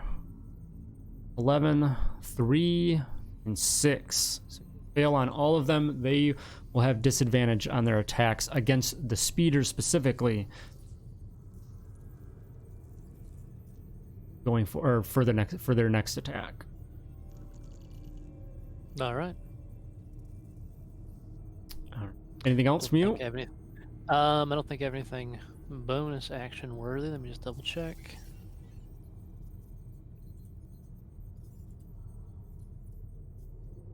Nope. That's good for me. Okay, Lan. Okay, well, this lady directly west of me is the only one who seems to be able to land a shot, so I'm going to shoot her. I'll make her my quarry and get my rifle out. All right, you turn around and kind of using the back of the speeder a little bit to rest your weapon, your rifle, lining up a shot as Dak holds it pretty steady, and you're able to tag her definitely with the 23. Give me damage. Shot goes out, hitting her. Who takes that? Six right. more, very nice. Ranger's Quarry made up for that terrible initial damage roll with 2. Oh yeah, Yeah, now I'm level 5, so it's a D6. nice, All right, extra attack. Gonna try again. nice. Definitely on top of things here. There you go, much better as you find a more vital spot on her, causing much more damage with the second shot. Ranger Quarry is only once per turn, right? Yeah. Okay. Anything else? Nope. That'll end my turn. Okay. So you definitely did some significant damage to her. She's looking, definitely looking hurt there. All right. And then the last pursuer is going to swing out and attempt to take a shot. He's going to take a shot, try and take a shot towards you, Dak, as the pilot, seeing that you're trying to maneuver out of the way. Oh, and actually, I'll say these will be a disadvantage as well, actually. 14 and a 13. Both miss. Yep. This guy is up, and he's going to take a couple shots at the speeder. Yeah. Ooh. Let's see. They both will hit. The 14 and the 22. Those will both hit. You've got 13 on the first attack. Hefty hit. And then 13 on the second one. So 2 pretty substantial shots from that guy as he finds some good vital aspects of the speeder that you guys are flying. It seems that's his target. The female is up, and she pulls up a little bit. And she's pretty angry at you, Lan. So she's going to line up a shot, or a couple shots at you. A 10 and a 15. Both those will miss. All right, Krellin. Yes. So, I guess this is more of a question directed at good old Dak. You dual wield most often, don't you? Yes. So are they light pistols? No, with I have I have Oh. dual wield mastery. Okay. Well then, in that case, You if I want to do, want a bigger pistol to shoot back with? well, I was thinking about it. Because that's not very good. It's kind of like a pocket pistol, like as big as your like index finger kind of thing. But so then I guess I have another question. If I want to do something that would rely on waiting for the vehicle to move, how would I go about that? Because Your vehicle or them? Our vehicle. What, I guess, what do you want to do? I want to ask Dak to stop the vehicle moving so it goes slamming back into them, and I want to jump on one of theirs. Okay. So yeah, so you can, I mean, you definitely have enough kind of a free action to ask him to do that. Sure. And then you can hold an action to, once you get into if you get into a range that, to try and jump over, you can attempt that. Certainly. Okay. Then I'll lean back and say, Dak, could you slam on the engines in just a second here? And then I will climb up on top of the back of the speeder, and I assume Lan looks up at me like, what are you doing? And then I will wait until Dak does so, if he does. All right. Valen, one of your blue counterparts getting himself nice and exposed for the incoming blast of fire. So, did Krellin say that out loud to everybody? Yeah, Yes. yeah, you would have heard Hear that. it? Okay. Does it look like Valen be able to tell which one he's talking about specifically? To go Or is after? it just any of them? Yeah. Yeah, I mean, probably whichever one's going to be closest. Likely the one to the south. Oh, okay. Just given the side that, he's able to get to. And Well, then Valen, seeing that his little stunt didn't work last time, he's like, alright, better go with the sure thing. And he's gonna project all of them at that, the female, the marked Okay. target. Stands up and throws his hand out. Ooh, nice. A 3 and 2 4s. I like that. All Just right. send it right in her. Yeah, so you stand up and just look to the force to send the three little blasts of energy towards the female on the speeder, and they hit Oliver square in the chest. And that's a pretty healthy impact, and you can see that she winces from that. She gets a little wobbly, but regains her composure on the bike, and works on trying to catch up and stay with the rest of the group. Anything else, Valen? And he's gonna slip off the double shoto and activate it, Okay. and that's it. All right, Dak. All right.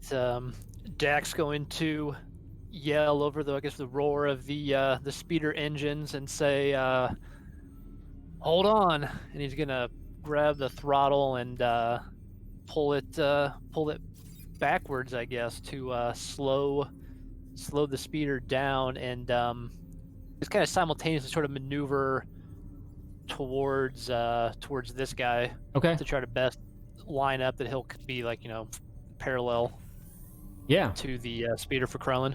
So give me a piloting check. All right, you're able to as smooth and as accurate as possible carry out this action, and you just out of nowhere basically slam on the brakes, and the speeder still holding its propulsion but just stops, and in its position, but the other speeders catch up. You guys aren't going backwards, obviously. They catch up to you. So you do so, and then you get close to the one, and it's a split second. You catch them off guard. Krellin, go ahead and give me an acrobatics check to make your jump. All Well, right, but here goes Go nothing. back and pick him up if he doesn't. Yes. So just you are ready to go, and He you has like a a wrestler. little bit of momentum from the jerk of the braking on the speeder. You just time everything right, and you just lurch out and grab onto the speeder bike, and you are now on the back of that with the guy that's on it currently. Wonderful. Nope, speeder bike to Nope, the front. oh no, There we you're go. under the speeder. I took us both out. Krellen's been run Worthy over. sacrifice. All right. Okay, I think that'll bring us to Mr. Jolt. Okay. I got one crazy chiss for a partner here. I'm gonna line up another shot at my quarry here. See if I Okay. can take her down. All right, lining up. Little less accurate previously, but you still find a spot hitting the female with an 18 and doing another 11 points of damage. She's looking very rough right now. You could definitely take her out with another shot, very likely. All right, let's see if I get lucky. And she wises up to your tactics and just gets out of the way of your second shot, avoiding any incoming damage from that. Oh, golly. I'm gonna use my bonus action to toss a tactical barrier on Krellen. Okay. Giving him 2 AC, and I'm concentrating on that. And I say, "Good luck." That'll end my turn. All right, nice. All right, so the speeders are kind of caught off guard, and this guy up here, he is going to, up top, is going to take a shot, going after the pilot of your vessel, and take you out at least. Coming in with a nat 20 for 11 points of energy damage. Bad damage roll on that, considering. 11 points to you, Dak, and then he's confident in his shot and is going to go for a second one, a follow-up with an 8, and got too confident and was not able to connect with the second shot and just kind of curses to himself as he flies by, pulling around. All right, so this guy has somebody on his speeder bike and it doesn't know what to do. He's going to go ahead and...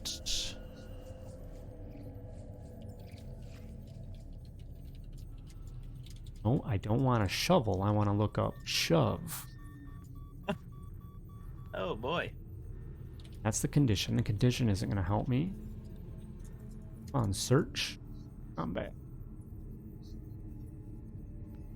So it's basically Athletics versus shoving and tripping.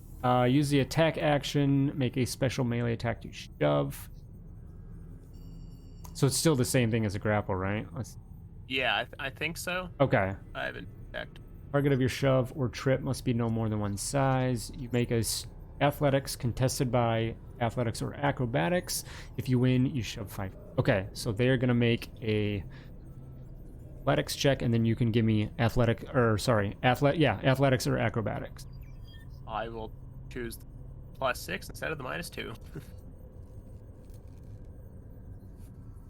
Yeah, that's gonna probably do it. Yep. So he's trying to control his speeder as well, and he just puts one arm back and gives you like a weak kind of like attempt at a shove, and you just kind of grab his arm and hold on to it.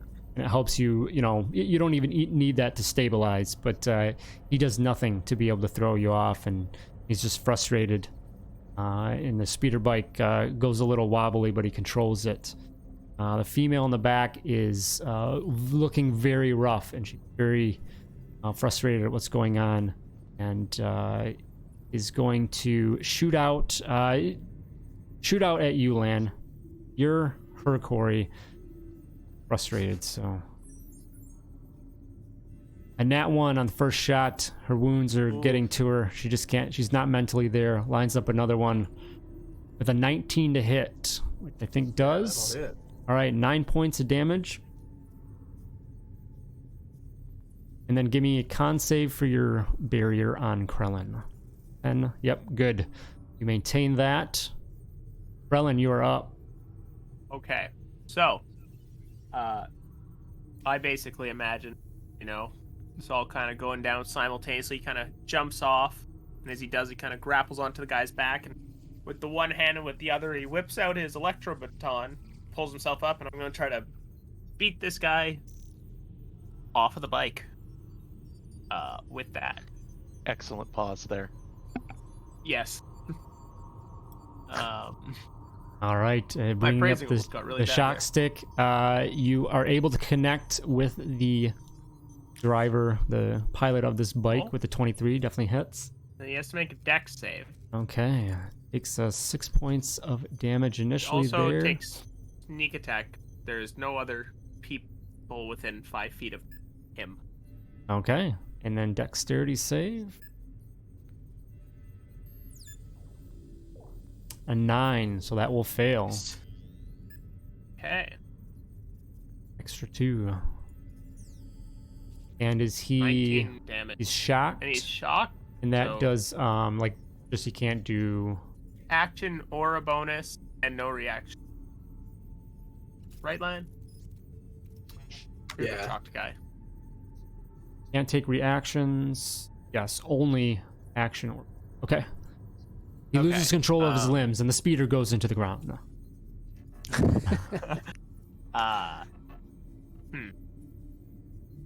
Anything else? You know, I'm sure there's technically something else I could do, but I think he'd use any other part of his turn just to firmly grasp onto the back of this guy and make sure that he's not falling off the speeder. Okay. And that'd be my turn. Balin, you are up.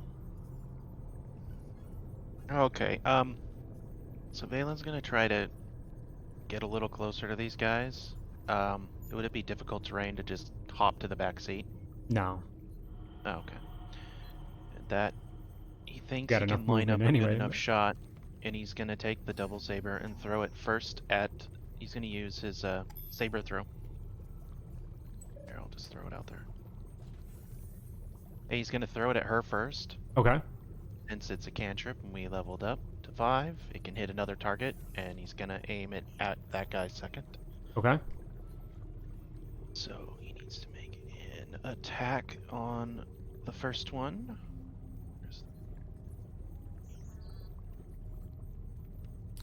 It's a 17.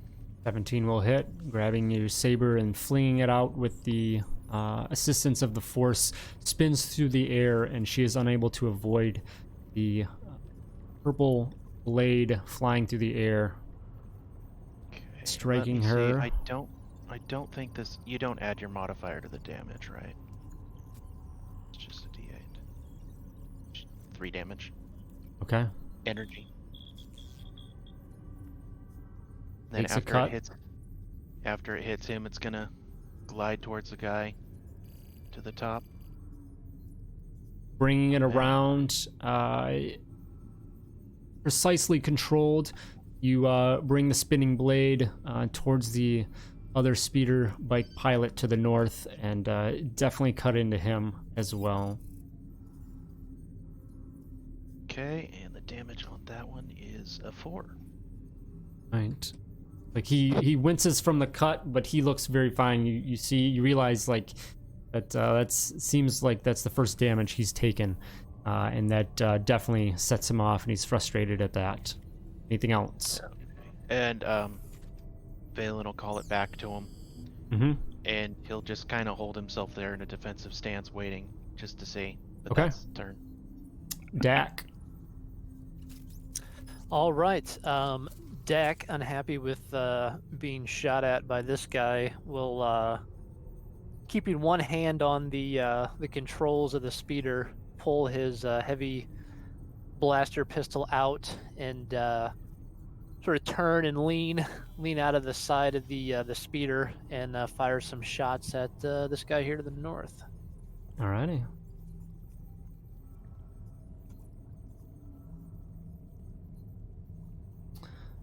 First shot goes out, and you were able to just connect, penetrating a spot of his soft armor.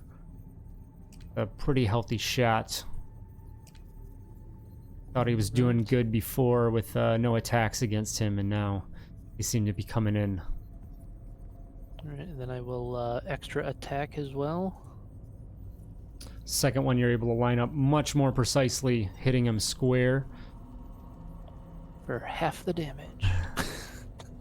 finding a not so squishy part, but still, you get him. That it? Yep, that'll do it. Okay. Lan.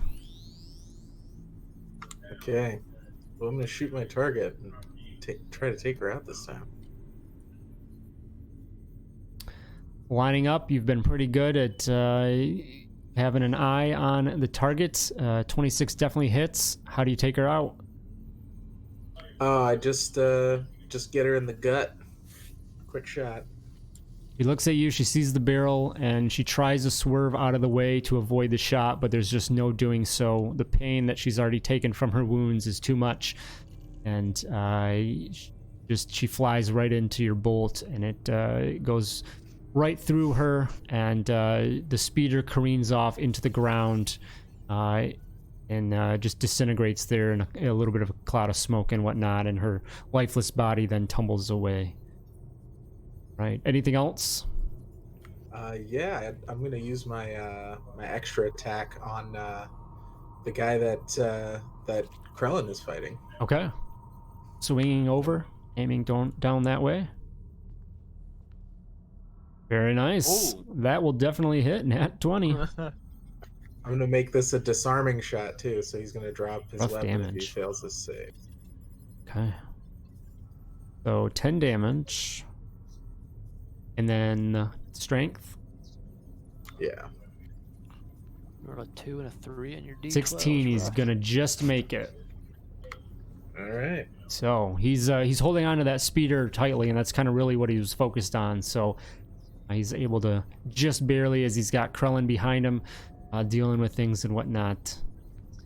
Notice Okay. he takes that D6 damage though still, right? The 2. He takes half, so he only takes 1 more damage. 1 point on that. Oh, okay. Yeah.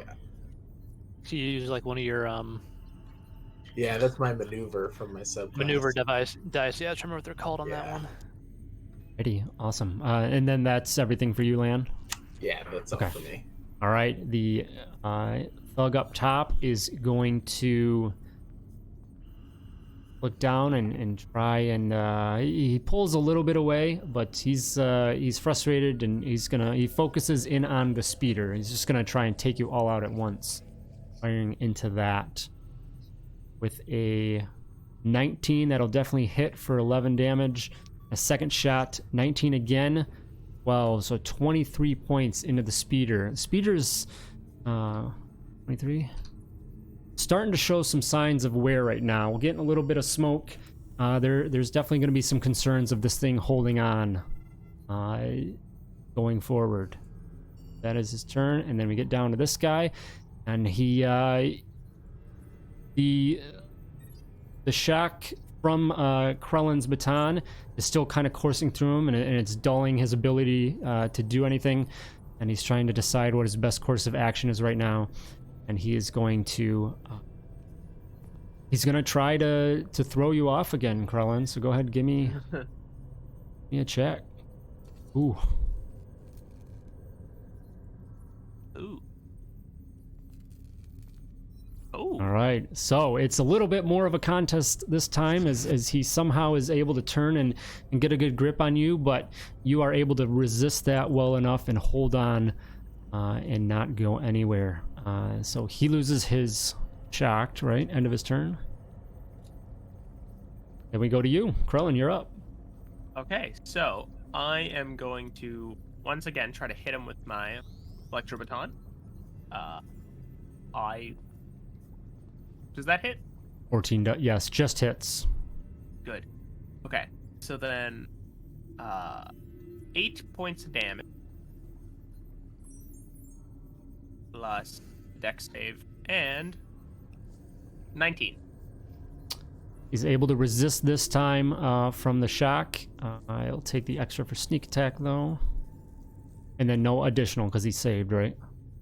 Correct.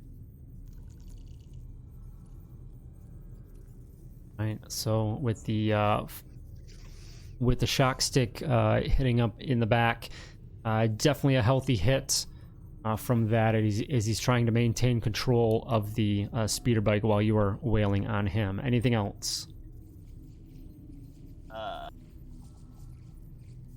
What was plan? What's that? I had a specific plan, and now my brain's. It's okay. That'll do. I'll just keep holding on for dear life, I suppose. Alrighty. Valen, you are up. Okay. So I got a technical question. If you throw the saber, you can hit 2 targets. If he's riding on a speeder, do they count as unique targets? Or is it 1 target? I would say 1 target, yeah. 1 target, okay. Well, either way, Valen can see that Krellin's got it kind of handled. So he's not terribly concerned, but the guy up top is, he's shooting at the ship. He's got to do something about him. So he's going to take the saber and do the same thing again, throwing it at him first. Right, throwing that out through the air, it spirals out and connects easily with the 21. Okay, for 4 points of damage. Right. And then he will send it back down to the other guy Okay. for a 17. 17 does hit. Okay. That one. Oh, nice. Solid damage. 8. That is a healthy hit. And you see, Krellin, you see this purple blade fly through the air and just slash across the pilot, the guy riding the speeder bike in front of you, and it's a healthy hit. And the saber flings back to Valen's hand. And Krellin, the speeder bike, gets extremely wobbly as the guy in front of you is on his last limb. He's doing everything he can to maintain control of this vessel as you guys are zooming across the plains, grassy plains of Caramon. Anything else, Valen? No, I don't think so. I had a plan, but I think it takes more than my action and bonus action, so next time. Right, Dutch. Good. Jack. All right. Let's see. Dak, will, unhappy with this guy here, go ahead and pull out his second blaster pistol. So he's got both of them drawn now, and again turn quickly to the side and fire off as many shots as he can towards this guy here. Okay. So we'll go with one first. All right, he's getting a little bit more defensive, and he flies out of the way of your first shot. All right. Missing with the 10. Extra attack. Second one, he's not able to, as you kind of lead his movements and hit with the 17 points. All right, and then with the offhand, I'll fire the dual wield shots. Yeah. Jesus. Wises up to the next 2 and kind of flies out of the way just wildly with those 2. All right, that was shitty rolls. All right, Lan, you're up. Okay, I'm gonna mark the guy up on the north as my new quarry. Mhm. Try to do the same thing I did to his friend. All right, lining up, you are able to catch him in his defensive maneuvers with an 18 for 14 points of damage. Healthy hit there. He's definitely starting to show some a lot of signs of wear. Big bucks, no whammies. Time for the extra attack. Yeah, that'll do. You line up, you catch him in his movements as he tries to dash out of the way. Line up the shot. How do you take him out? Headshot. Hey, as he zooms around and you guys just see just a bolt fly out of Land's rifle right into the pilot of that speeder's head. He just flies off the back of it, and the speeder goes forward, crashing to the earth below it into a heap of smoke and crunched up ceramic material. All right, I hope he he is wasn't out. carrying any metal. Okay, we go to the one with Krellin, and he sees that everyone is his counterparts have perished, and he is basically about to do so as well.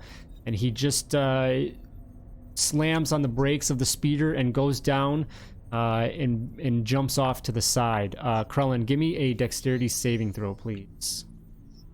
I will. All right. You kind of, and as much as you can, you anticipate or react to this action by him. And as he has done so as well, he kind of tuck and rolls off of the speeder bike, and you're able to do the same without any issue and just coming out.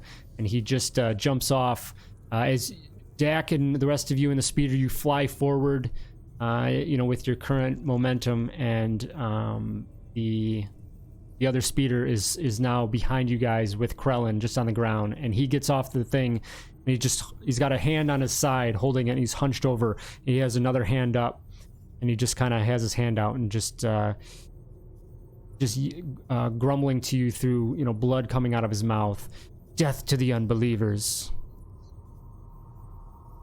Krellin, you're up. How close am I to him? I would say, within 10 feet. You didn't really tumble too far away. Okay. So, yeah, then I am just going to, land all neatly and roll up to him and just try to whack him across the face and take him out. All right, you step forward, and you can see that though he's tried to put on a front, cocky, confident, intimidating front, it quickly snaps away as you swing towards him and connect across the face with the shock stick.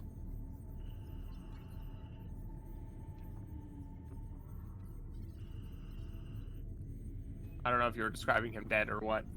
Yeah, that's definitely a hit. Okay, are you... All right, how do you take him out? I will just hit him across the face with it.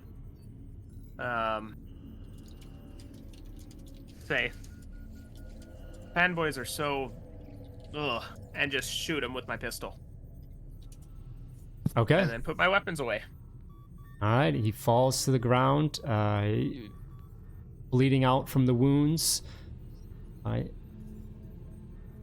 right. Valen, anything from you guys specifically that we need to be in turn order, or imagine you'll Dak ship will around? just pull a little Yui, I guess, here, and Okay. flip the speeder, pull the e-brake, and kind of do like a Tokyo Drift spin around, and All then come flying back up towards Krellin and hit the brakes and just slide up right next to him and say, "Need a lift?"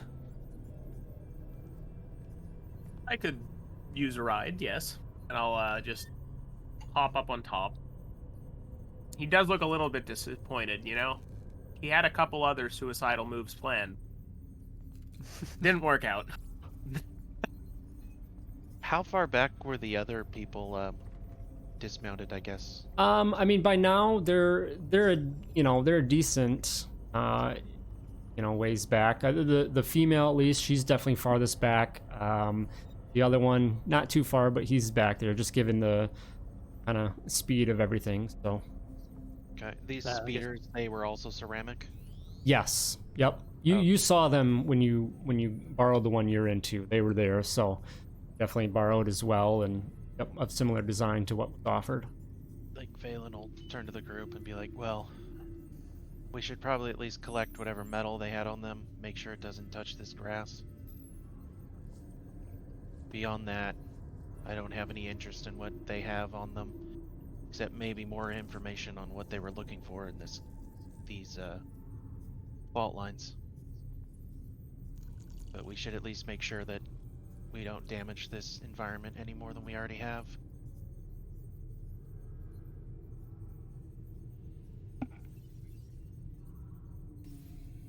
Are you going back after any of them then? I guess that depends on the man behind the wheel. Oh, well, let me get the one right here, I guess, if you want to check him out for anything. Yeah, we'll take a look at this guy, and then I don't know how far back. I just figured if we had time and group approval, we could go back and try to find them. At least maybe they're. I don't know how tall the grass is. Maybe we can't find them. Well, definitely go ahead. check this guy. Give me an investigation check on this one here. All right, so you search out for him. You find his blaster rifle or pistol that he had. So he had a blaster pistol. Beyond that, there's nothing really too much of note. Just kind of giving that investigation, though, you do end up finding, like, underneath his shirt, a familiar tattoo. It's our friends again. It's like, yeah, that means we definitely are on the right track. We probably should at least take a look at the other two, if only to get the metal off of the ground. And that's what he'll do with this guy. Just take whatever metal's there and shove it in the seat somewhere where it's safe. Yeah, it would just be the blaster. Okay. And then he'll kind of. I mean, he's not going to bury the body, but he's going to try to, put the hands over the shoulders and close the eyelids, kind of a thing. Give it some respect, some rest. That one's missing an eyelid. Well, whatever's there still. As best he can to make it symmetrical. Give me a medicine check. Okay. Now, come on, I am good at these. There we go. Yeah, you definitely are able to do a very quick kind of field dress presentation of the deceased. Him out. And then I'll turn to Dak and the rest of the gang. Just be like, well, what do you think? We got time to go back and find those other two? At the very least, get the metal off the ground. Really Yeah, unnecessary. Think. Is it The two Caarites are little going to blasters? the Caarites are going to get pissed at someone for this. I'd rather them not be pissed off at us. Well, look at it this way. If we go back and potentially waste more time, we're wasting time where they could kill all of the Caarite.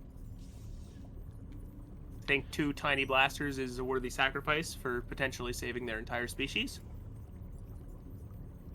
Well, that depends. We don't know that that's going to happen, but, I mean, there is some urgency here. That's why I'm asking. One of them could have something else on them that at least gives us more clues into what the hell they're doing out here. That's something we don't know. And if we do know that, we might actually stand a better chance of solving the problem before it becomes a problem. But I'm not going to make that decision. It's up to us. The Force isn't telling me anything here, and I don't know what to do. Krellin will shrug and just get back in the car. And how far back are these people? The guy that was to the north, he's not too far back. The female, however, is a bit more because you definitely made some ground between her going down. All right. We'll swing back to the one that's close by. Okay. And check him for anything, and then grab whatever blaster he has, and then head out. All right. Somebody give me an investigation check on him. Can let our lead investigator do that if he wants. Oh, Krellin's sitting in the car. He's waiting. All right, we'll do it. All right. So you find the gentleman. You find his blaster rifle. Nothing really else of note, unfortunately. You do find another tattoo, though. Sorry, you would find comm links on both of them as well. Oh, comm links. Okay. There, we'll take those in case. Because we were told there was 4 humans. Is that a true statement? Okay, so we surmise there's another person somewhere. So having their comm links available might be handy. They try to communicate or reach out to them. That's a good point. And nothing else of metal, Todd? Nope. All right, Yep. Dak will. Yeah, I guess spin the speeder back around, head towards the desolation, and punch it. All right. So you guys climb back Make it in, time. gathering what you can from the fallen, and head towards the lifeless area of Karaman, serious area, and trying to hopefully unravel more to the situation and hopefully catch up to that you are after. So that is where we end tonight. We'll pick up next week, get to Desolation, and see what you discover from there. Cool. Right. All right, Yeah, guys. Had everything on her, that like the whole battle plan and everything that told us exactly what we wanted to know. Now she's gone. No, you guys lost all potential information in their, Killing them. yes.